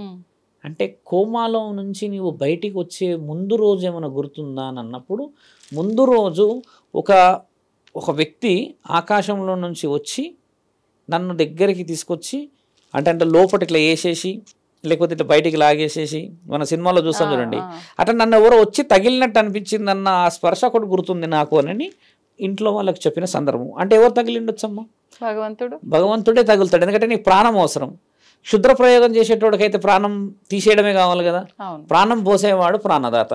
కాబట్టి ఇది చేయగలిగిన వాళ్ళందరూ నిజమైన పరిస్థితులలో సాధు సత్పురుషులు, అఘోరాలు, నాగ సాధువులకే సాధ్యమవుతుందే. కానీ ఎవరు పడితే వాళ్ళు ఆత్మలను పంపుతాము, క్షుద్ర ప్రయోగాలు చేస్తామంటే వాళ్ళ ఈ వీపులు మామూలుగా పగులుతలేవు క్షుద్ర ప్రయోగాలు చేసేటోళ్ళకి. ఎందుకంటే అమ్మా వాళ్ళ ఇంట్లల్లో అసలు స్థుతి ఉండదమ్మా. ఇంకోటి ఏంటంటే, ఎవరైతే కొంతమంది ఉంటారు అంటే అమ్మవారు నిజంగా రాకున్నా కూడా వచ్చింది అని చెప్పిన కొందరు, ఇట్లా మేమే దేవతలం అని చెప్పే వాళ్ళు కొందరు, వీళ్ళందరూ ఉంటారు కదా. వీళ్ళ ఇంట్లో చూడండి హఠాత్ మరణాలు, మరణగండాలు, ఎప్పటికీ కూడా ఉత్తీర్ణత డబ్బులు కనబడతాయి కానీ బరకతరకత ఉండదు. ఏదో రోగం వచ్చినట్టు ఏదో భయాందోళన ఉంటారు కదా. దీనికి కారణాలు ఇంత బలంగా ఉంటాయి. అదే దైవం చూడండి, శ్మశాన వాటికలో కూడా ప్రశాంతత. నువ్వు భోజనం తిన్నా అలా ఉంటావు, తిన్నకున్నా అలాగే ఉంటావు. అంటే దైవాధీనంలోనే నీవు ఒక పట్టభద్రుడు అయితే మాత్రమే మీరన్న పరకాయ ప్రవేశం చేయగలరు. మీరు అవన్నీ పరకాయ ప్రవేశంలో కొంచెం డీప్గా వెళ్తే అమ్మా, సెన్సిటివ్ టాక్ ఎవరు చేయొచ్చానంటే దేహం మీద ధ్యాస లేని వాళ్ళు మాత్రమే చేయగలరు. అది ఒకవేళ పరకాయ ప్రవేశం చేశారనుకోండి ఒక గురువు గారు, ఓకే, తిరిగి వచ్చే సమయానికి ఈ దేహం లేకపోతే అప్పుడు ఏంటి పరిస్థితి? మీరు మంచి ప్రశ్నలకు వచ్చారు కాబట్టి చెప్తాము. పరకాయ ప్రవేశం చేసి తిరిగి దేహం కోల్పోయిన వాడు అరుణాచలేశ్వరుడు. ఇప్పుడున్న అరుణాచలం పేరు ఉన్న గుడి ఆయన పేరే. స్వామివారు కాదు, అరుణాచలేశ్వరుడు అనేది తండ్రి పేరు కాదు, అది భక్తుడి పేరు. అది ఆ భక్తుడు పరకాయ ప్రవేశం చేసి ఆయన బల్లాల గోపురం ఉంటుంది అక్కడ, మీకు గతంలో చెప్పాను. బల్లాల గోపురం ఉంటుంది, అరుణాచలేశ్వరుడి గోపురాలు ఉంటాయి. అయితే మీరు అరుణాచలం వెళ్ళారా ఇంత ముందుకు ఎప్పుడన్నా? వెళ్ళలేదు. ఈసారి మీరు మొబైల్లో ట్రాప్ చేసి చూడండి. అరుణాచలంలో ఒక గోపురం ఉంటుంది, ఆ గోపురం మీద ఇంత పెద్ద రామచిలుక ఉంటుంది, ఇంత రామచిలుక ఉంటుంది. అంటే బొమ్మ ఇట్లా రాయితో చెక్కిన బొమ్మ ఉండి ఎర్రగా ఉండి ఇదంతా గ్రీన్ కలర్గా పెద్దగా తోకతో ఉంటుంది రామచిలుక. ఈ రామచిలుక అరుణాచలేశ్వరుడు. ఈ అరుణాచలేశ్వరుడు ఎగ్జాంపుల్ ఎందుకు చెప్తున్నామంటే, ఈ భల్లాలుడికి అహంకారం ఎక్కువ ఉంటుంది. భల్లాలుడు ఆ దేశ రాజు ఉంటాడు. ఆయన ఏంటంటే కాళికామాతతో డైరెక్ట్గా మాట్లాడగలిగి పట్టభద్రుడు. అయితే అదే ఊరిలో ఈ అరుణాచలేశ్వరుడు మంచి భక్తిపరుడు. ఆయన 16,000 శ్లోకాలు రాశాడు, కీర్తనలు. ఆయన కీర్తనలు పాడుతూ ఉంటే పరామర్శించిపోయేటోడు అంట పరమాత్ముడు. ఆయన సుబ్రహ్మణ్యేశ్వరుడి స్వామి యొక్క భక్తుడు. ఆయన వరప్రసాదంతో పుడతాడు. ఆయన బల్లాలుడు కాదు, అరుణాచలేశ్వరుడు. బల్లాలుడిది వేరు. బల్లాలుడికి ఈ నోట ఆ నోట ఈ నోట అరుణాచలేశ్వరుడు అనే ఒక భక్తుడు పరమశివుడిని మెప్పించేలా ఉన్నాడంట. ఆయన కీర్తనలు వింటే చాలా మైమర్చిపోతున్నారంట ఊరూరా. అంటే ఈయనకి కోపం వస్తుంది. ఆహా, కాళికామాతతో మాట్లాడుతున్నానే నేను, కాళికామాత అంటే అంత గొప్పది, ఈయన అంత గొప్పవాడా నాకంటే, ఈయన సంగతి ఏదో చూస్తా అని కబురు పంపుతాడు. ఆయన వస్తాడు, ఈయన కూర్చుంటారు సభలో. ఇద్దరు కూర్చొని ఏమంటారంటే, నేను నా అమ్మని పిలుస్తా కాళికామాతని, నువ్వు నీ తండ్రిని పిలవాలి. ఎవరైతే ముందు ప్రత్యేకతారో వాళ్ళు గొప్పోళ్ళు. అంటే అరుణాచలేశ్వరుడు ఏమంటాడు, నేను పిలువను అట్లా అని అంటాడు. ఎందుకు పిలువ అని అడుగుతాడు. అవసరం లేదు నాకు అంటే ఈయన ఏమంటాడు, కళ్ళు మూసుకొని అమ్మని పిలుస్తాడు. పిలిస్తే అమ్మ రాదు కాళికామాత, ఎందుకంటే స్వార్థానికి పిలుస్తుండే కాబట్టి. ప్రేమతో వచ్చినప్పుడల్లా అమ్మ పిలిచినప్పుడు వచ్చింది. స్వార్థానికి పిలుస్తుండే కదా, నువ్వు గొప్ప నేను గొప్ప అనడానికి అమ్మ రాకపోయేసరికి సరే అమ్మ రాలేదు, నేను నువ్వు అన్నట్టుగానే తగ్గాను, ఇప్పుడు నువ్వు తండ్రిని పిలువు, నీకు కూడా తండ్రి అంటే ఇష్టం ఉంటా కదా, తండ్రి నీ పాటలు విని పరామర్శించిపోతాడంట కదా అని చెప్పి పిలువు అని అన్నప్పుడు, నేను పిలువను అని అంటాడు. పిలువను అని అంటే నువ్వు అబద్ధం ఆడుతున్నావు, నీకు తండ్రి రాడు, ఎవరు రారు నీతో మాట్లాడడానికి, విచ్చలవిడతాను రెచ్చగొట్టే విధంగా చేసేసి ఈయన గారి యొక్క కండ్లు ఏదైతే కండ్లు ఉంటాయో ఆ కండ్లన్నీ వచ్చేసి ఆ సలాకులతో తీసేయండి, కీర్తనలు చదవడానికి రాకూడదు, అబద్ధాలు ఆడుతున్నాడు ఈయన అని. రాజు కదా, బల్లాలుడికి కొంచెం ఈ ఎక్కువ శాతం పొగరుండి ఆ 2 కళ్ళల్లో అది పెట్టిస్తాడు. ఆ 2 కళ్ళు పెట్టేటప్పుడు ఏమైతాయంటే అమ్మ, తెలివిగా చూడాల్సిన ప్రశ్న అది. ఆయన కంట్లల్లో అది పెట్టగానే ఇక్కడికి తండ్రి ప్రత్యక్షమవుతాడు, కూర్చుంటాడు వచ్చి. పెట్టగానే ఎవరైతే అది కళ్ళల్లో పెడతాడో, పెట్టడానికి వస్తాడో, పెట్టడానికి రావుడే ఆ రాజు కళ్ళు పోతాయి, ఎందుకంటే తప్పు చేశాడు కాబట్టి. పెట్టినోడు కళ్ళు పోతాయి. ఈయన అరుణాచలేశ్వరుడు తండ్రిని వేడుకుంటాడు, అలా ఎలా మీరు తీసేస్తారు, రాజు కాబట్టి అహంకారంగా ఆలోచిస్తున్నాడు, తప్పు చేశాడు ఆయన, మీరు ఏదన్నా మార్గం చెప్పండి అంటే, మార్గం నేను చెప్పను, ఈరోజు రాత్రికి కలలో వాడికే కనబడతా నేను అని చెప్పేసి తండ్రి వెళ్ళిపోతే ఇక్కడ చుట్టుపక్కల ఉన్న వాళ్ళు అందరూ చెప్తారు, తండ్రి వచ్చిండు, ప్రత్యక్షమైండు, నువ్వు ఓడిపోయినావు రాజా, నువ్వు అంతా తప్పు చేసినావు, ఓ కారణ జన్ముడిని కళ్ళు తీసేయడానికి అది చేసావు ఇది చేసావు అని మాట అని అనేసి ఆయన గారు పడుకుంటాడు. ఆ రోజు నైట్ సరే తప్పయిందని పడుకున్నప్పుడు మంత్రులు వస్తారు, వేదశాస్త్రాలు తెలిసిన వాళ్ళు వచ్చి ఈయన కళ్ళు ఎట్లా తెప్పియాలి అని ఆలోచిస్తారమ్మా.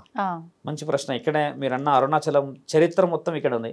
అప్పుడు ఏం చేస్తాడు అరుణాచలేశ్వరుడు, రాజుకి కళ్ళు పోవడం తప్పు కదా అహంకారంగా అని ఆలోచించినప్పుడు ఈ మంత్రులందరూ ఏం చేస్తారంటే, కొండ పైన ఒక పువ్వు ఉంది, ఆ పువ్వుని తీసుకొచ్చి ఈయన కళ్ళకి అద్దుతే రాజుకు కళ్ళు వస్తాయి అని చెప్పి నిర్ణయించుకుంటాడు.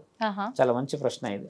అవునా అని చెప్పేసి ఈ వేద పండితులందరూ ఆయనకు సెలవిస్తారు, రేపు ఉదయం బ్రహ్మముహూర్తంలోనే వెళ్ళి ఆ వీరుడు ఎవరో ఆ కొండెక్కి, అంత పెద్ద కొండెక్కి అక్కడ తెచ్చిన ఆ పుష్పములతో రాజుగారి కళ్ళు అద్దితే ఆయన గారు మనందరికీ సౌష్ఠవంగా ఆరోగ్యంగా కనబడతారు అని అంటే, అది ఎవరు పోవడానికి రాదు, ఎవరు భయపడతారు. అప్పుడు అరుణాచలేశ్వరుడు, నా వల్ల పొరపాటు జరిగింది కాబట్టి నేను పరకాయ ప్రవేశం చేసే విద్య నాకు నా గురువులు ఇచ్చారు కాబట్టి ఆ కొండనైతే నేను ఎక్కలేను, కానీ ఆ కొండ మీద ఉన్న రామచిలక శరీరంలోకి నేను వెళ్ళగలుగుతా అని ఆ రామచిలక శరీరంలోకి వెళ్తాడు. ఈయన వెళ్ళేటప్పుడు ఏం చేస్తాడంటే అమ్మ, ఒక గుహలో పడుకుంటాడు. పడుకొని నేను బ్రహ్మముహూర్తంలో వెళ్తున్నా అని చెప్పి వెళ్తాడు నమ్మిన వ్యక్తులకి. ఆయన వెళ్ళేసేసి రామచిలక రూపం ఎత్తేసేసి ఆ రూపాన్ని తీసుకొచ్చేసి అక్కడ 2 పుష్పాలు తీసుకొచ్చి రాజుగారి యొక్క గడిలో వదులుతాడు. అక్కడ ఉన్న మంత్రులు ఆయన కంటికి పెడతారు. కంటికి పెట్టేసేస్తే రాజుగారు నిద్రలేస్తారు, కళ్ళు తెరుచుకుంటాడు. బల అరుణాచల బల అది ఇదని ఆనందపడతాడు. ఆనందపడగానే రాజు అని గుర్తుకొస్తుంది, ఇక అహంకారం గుర్తుకొస్తుంది మళ్ళీ. కళ్ళల్లో పెడితే నా కళ్ళు పోయినాయి కదా అని గుర్తుకొచ్చి అక్కడ ఉన్న వాళ్ళ ఏం జరిగింది విషయం అంటే అరుణాచలేశ్వరుడు ఆ రామచిలకలో ఉన్నాడు.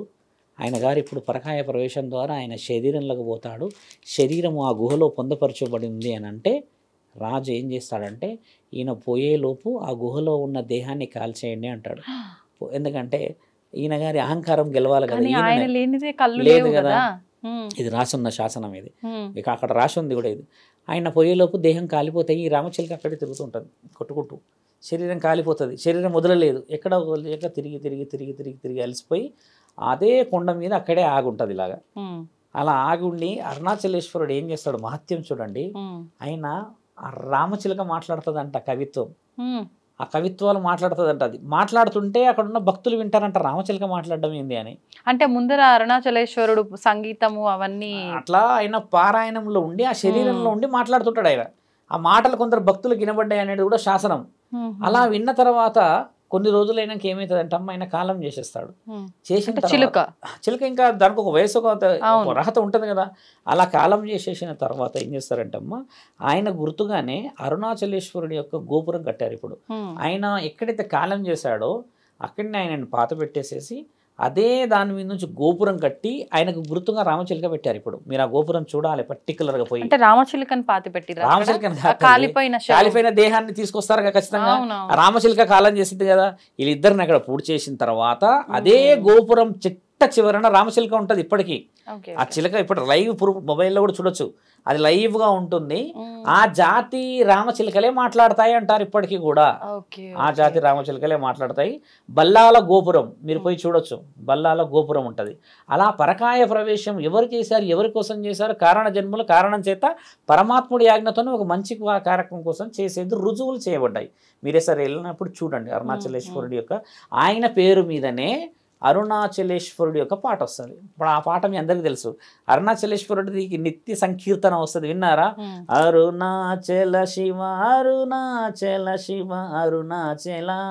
ఆయన వాడిన మొట్టమొదటి పాట వాళ్ళ అక్కకి వినిపించాడు అనమాట. ఆ పాటనే ఈరోజు తండ్రి ప్రతిరోజు వింటాడు అక్కడ.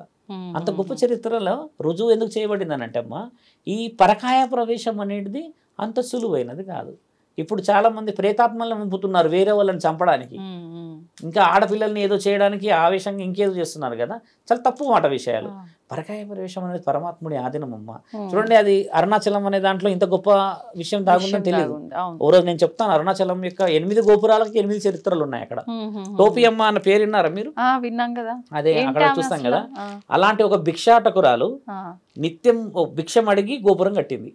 ఆ గోపురం కూడా ఉంది అక్కడ. 8 గోపురాలకు 8 చరిత్రలు. ఒక భిక్షం ఒకప్పుడు ఆవిడే మళ్ళీ పుట్టింది అంటారు ఇప్పుడు అక్కడ. వాస్తవం కాకపోవచ్చు, అలా అంటారు అక్కడ. ఒకప్పుడైతే మరి ఒకప్పుడు భిక్షగత్తి కట్టింది ఒక గోపురం అని రాసింది. అందుకని చాలా మంది ఏమంటారు ఆమెనే తిరిగింది ఏమో. తమిళనాడు వాళ్ళు బాగా అదే ఒక భక్తి అమ్మ. ఏమో ఉన్నది పాపం. ఆవిడ తాగుతుంటేనే అందరు ప్రసాదం తీసుకుంటారు. కొంతమంది హేతువాదులు ఏమంటారు అంటే అంత పిచ్చోళ్ళు వీళ్ళు అంటారు. కానీ ఆమె అయితే ఎప్పుడు కూడా స్వార్థంగా కనబడలే, నిస్వార్థంగానే జరుగుతుంటుంది. మరి నిస్వార్థంగా తిరిగేటోళ్ళు భిక్షాటన చేసేటోళ్ళు మా దృష్టిలో కారణ జన్ములే. ముమ్మాటికి భిక్షాటన చేసేటోడు కారణ జన్ముడే. అందరం మనం చేయగలుగుతామా? అందరం చేయగలుగుతారా? సాఫ్ట్వేర్ చేయగలడా? ఒక భిక్షాటన అనేది అహం చావడానికి మాత్రమే పరమశివుడు ఇచ్చే మహా ఆజ్ఞ. శివుడే చేస్తాడమ్మ భిక్షాటన. ఆయన ఎంత అర్థంతో చేస్తాడు. ఇలా కొన్ని ఉంటాయి, ఓ రోజు మళ్ళీ మాట్లాడతాం. మీరు అన్న పరకాయ ప్రవేశం చాలా చిన్నది కాదు. ఈ వీడియో అయిన తర్వాత చాలామంది పరకాయ ప్రవేశం రావాలని ప్రయత్నించకూడదు, అది రాదు, అది అంత సులభంగా రాదు. అది ఇదంతా నిపుణుల పర్యవేక్షణలో జరుగుతుంది. అనుభవజ్ఞులైన నిపుణుల పర్యవేక్షణలో మాట్లాడబడినది, అంతే. అంత సులభంగా రాదు. చెడు పాకినంత మంచి పాకదు తల్లి. ఒక జన్మే నీకు రహస్యంగా పుట్టాలి. ఈ శరీరం మాత్రమే నీది, కానీ ఈ శరీరానికి ముందు ఆత్మ. ఇప్పుడు గుడికి అరుణాచలం విషయంలో వెళ్ళినప్పుడు కూడా ఇవన్నీ చూడాలి. అప్పుడే ఒక్కొక్క వ్యక్తి కట్టిన ఇప్పుడు ఆడ 8 గోపురాలు ఉన్నాయి. 8 గోపురాలలో రాజగోపురం చాలా ముఖ్యమైనది. అంటే తండ్రి కూర్చున్నది. తండ్రి కూర్చున్న అసలైన విగ్రహం ఇంతవరకు ఎవరికి చూపించలేడు భక్తులకి. ఇదే అగ్నిలింగం అంటారు. ఇది గమనించాల్సిన విషయం కూడా ఏంటంటే, ఈ బ్రహ్మ విష్ణువులు తగవదుబడిన ఏకైక ఆలయము భూమండలం మీద అరుణాచలేశ్వర ఆలయం. ఇప్పుడు అరుణాచలేశ్వరాలయం ఒక భక్తుడి పేరు మీద వచ్చింది. ఒక భక్తుడి ద్వారా ఇంత పేరు ప్రఖ్యాతలు ముఖ్యంగా మన ప్రాంతాల్లో, అంటే మన తెలుగు రాష్ట్రాలకు దగ్గరలో మన భారతదేశంలో ఉన్నది కదా. ఒక్కొక్కటి గురించి తెలుసుకొని పోవడం చేత భక్తిని పెంచుకోపోవాలి. ఒకప్పుడు కారణ జన్మలు చేశారు అంటే ఈరోజు మనం అందరం పుణ్యంగా ఉన్నాం. ఈరోజు నేను పరకాయ ప్రవేశం నేర్చుకుంటా, లేకపోతే వాడి దాంట్లోకి పోతా, వీడి దాంట్లోకి పోతా చేసుకుంటా అంటే ప్రాణాలు గాల్లో కలిసిపోతాయి. ఇప్పుడు చాలామంది ఏం ఫోన్ చేస్తున్నారంటే, స్వామి మీ దగ్గర శిష్యుల్లాగా చేరుతాము, విద్యా అర్హతలు నేర్పించండి అని అంటున్నారమ్మా. మేము మొట్టమొదట వదిలిన వర్డ్ ఏంటంటే, నేనేంటంటే నా దగ్గర మొదట విద్య నేర్చుకోవాలంటే మానవ ధర్మం పాటించాలి, ఆ తర్వాత నేను దైవ ధర్మం నేర్పించగలుగుతాను అని అంటే, మానవ ధర్మం చెప్పడానికే నాకు 12 నెలలు పడుతుంది అని చెప్తే 12 నెలల విద్య వచ్చేసేయాలంటున్నారు వీళ్ళు. ఆశ్చర్యకరం ఏం తెలుసా అమ్మ, నువ్వు బాగా గమనించాలి. విద్య నేర్పినీకి 12 నెలల్లో 6 నెలల్లో చెప్పేస్తున్నారు మహానుభావులు. నాలిక ద్వారా నీకు మంత్రం నేర్పించడం ప్రతి గురువుకి వస్తుంది. బాగా గమనించాల్సిన మాట ఇది. ఇప్పుడు బైహార్డ్ చేసే మంత్రాలు ఉంటాయి కొన్ని, వీటి ద్వారా నీకు మంత్రం వచ్చేస్తుంది, విద్య వచ్చేస్తుంది. కానీ అర్హత, అవును, you have to get a degree. Degree paper అందరికి వస్తుంది. మాస్టర్ డిగ్రీ అందరికి వస్తుంది.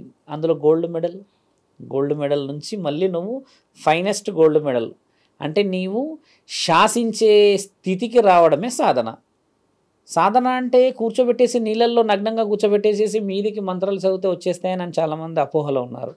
లేదంటే కొంతమంది జంజం వేసేసుకొని గుడిలో కూర్చొని కొన్ని దైవాధీనమైన మంత్రాలు నేర్చుకుంటూ వచ్చేస్తాయి అనుకుంటున్నారు. అలా రావడం ముమ్మాటిగా వాస్తవం అవుతుంది.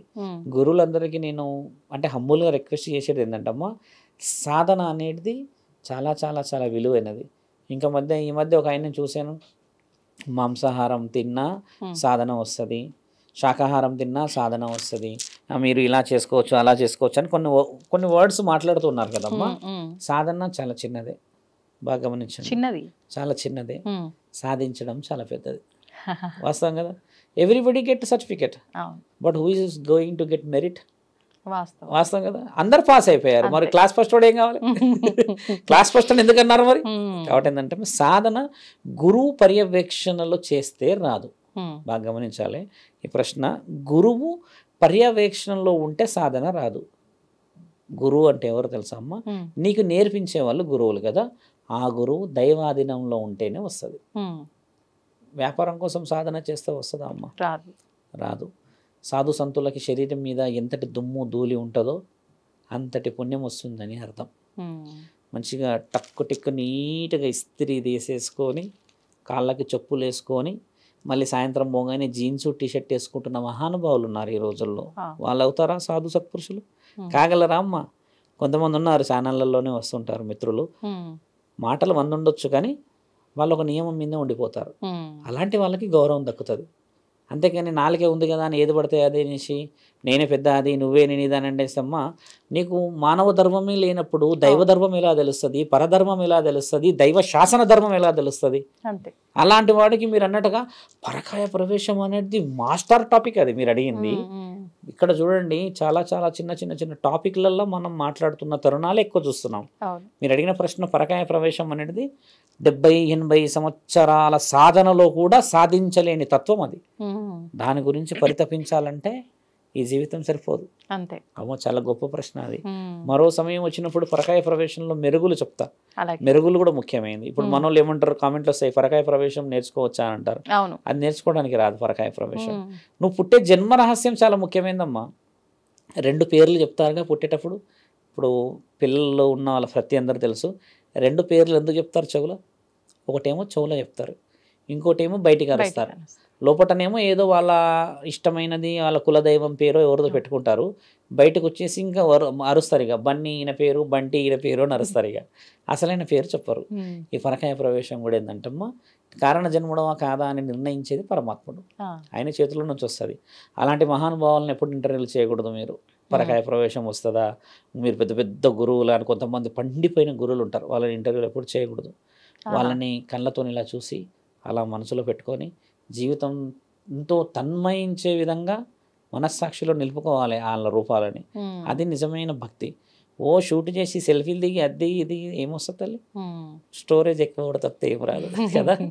దైవం చాలా పెద్ద రహస్యం అమ్మా. అదమ్మా మీరు అడిగిన ప్రశ్న. ధన్యవాదాలండి. నమస్కారం. నమస్తే. తవ్వండి, తవ్వుతూనే శివలింగం సరే దాన్ని అట్లా కప్పేసేయండి, చూపించదండి. మూర్తి పూజ కాదు, సాక్షాత్ బ్రజేంద్ర నందన భగవాన్ ఉన్నారు మూర్తిలో.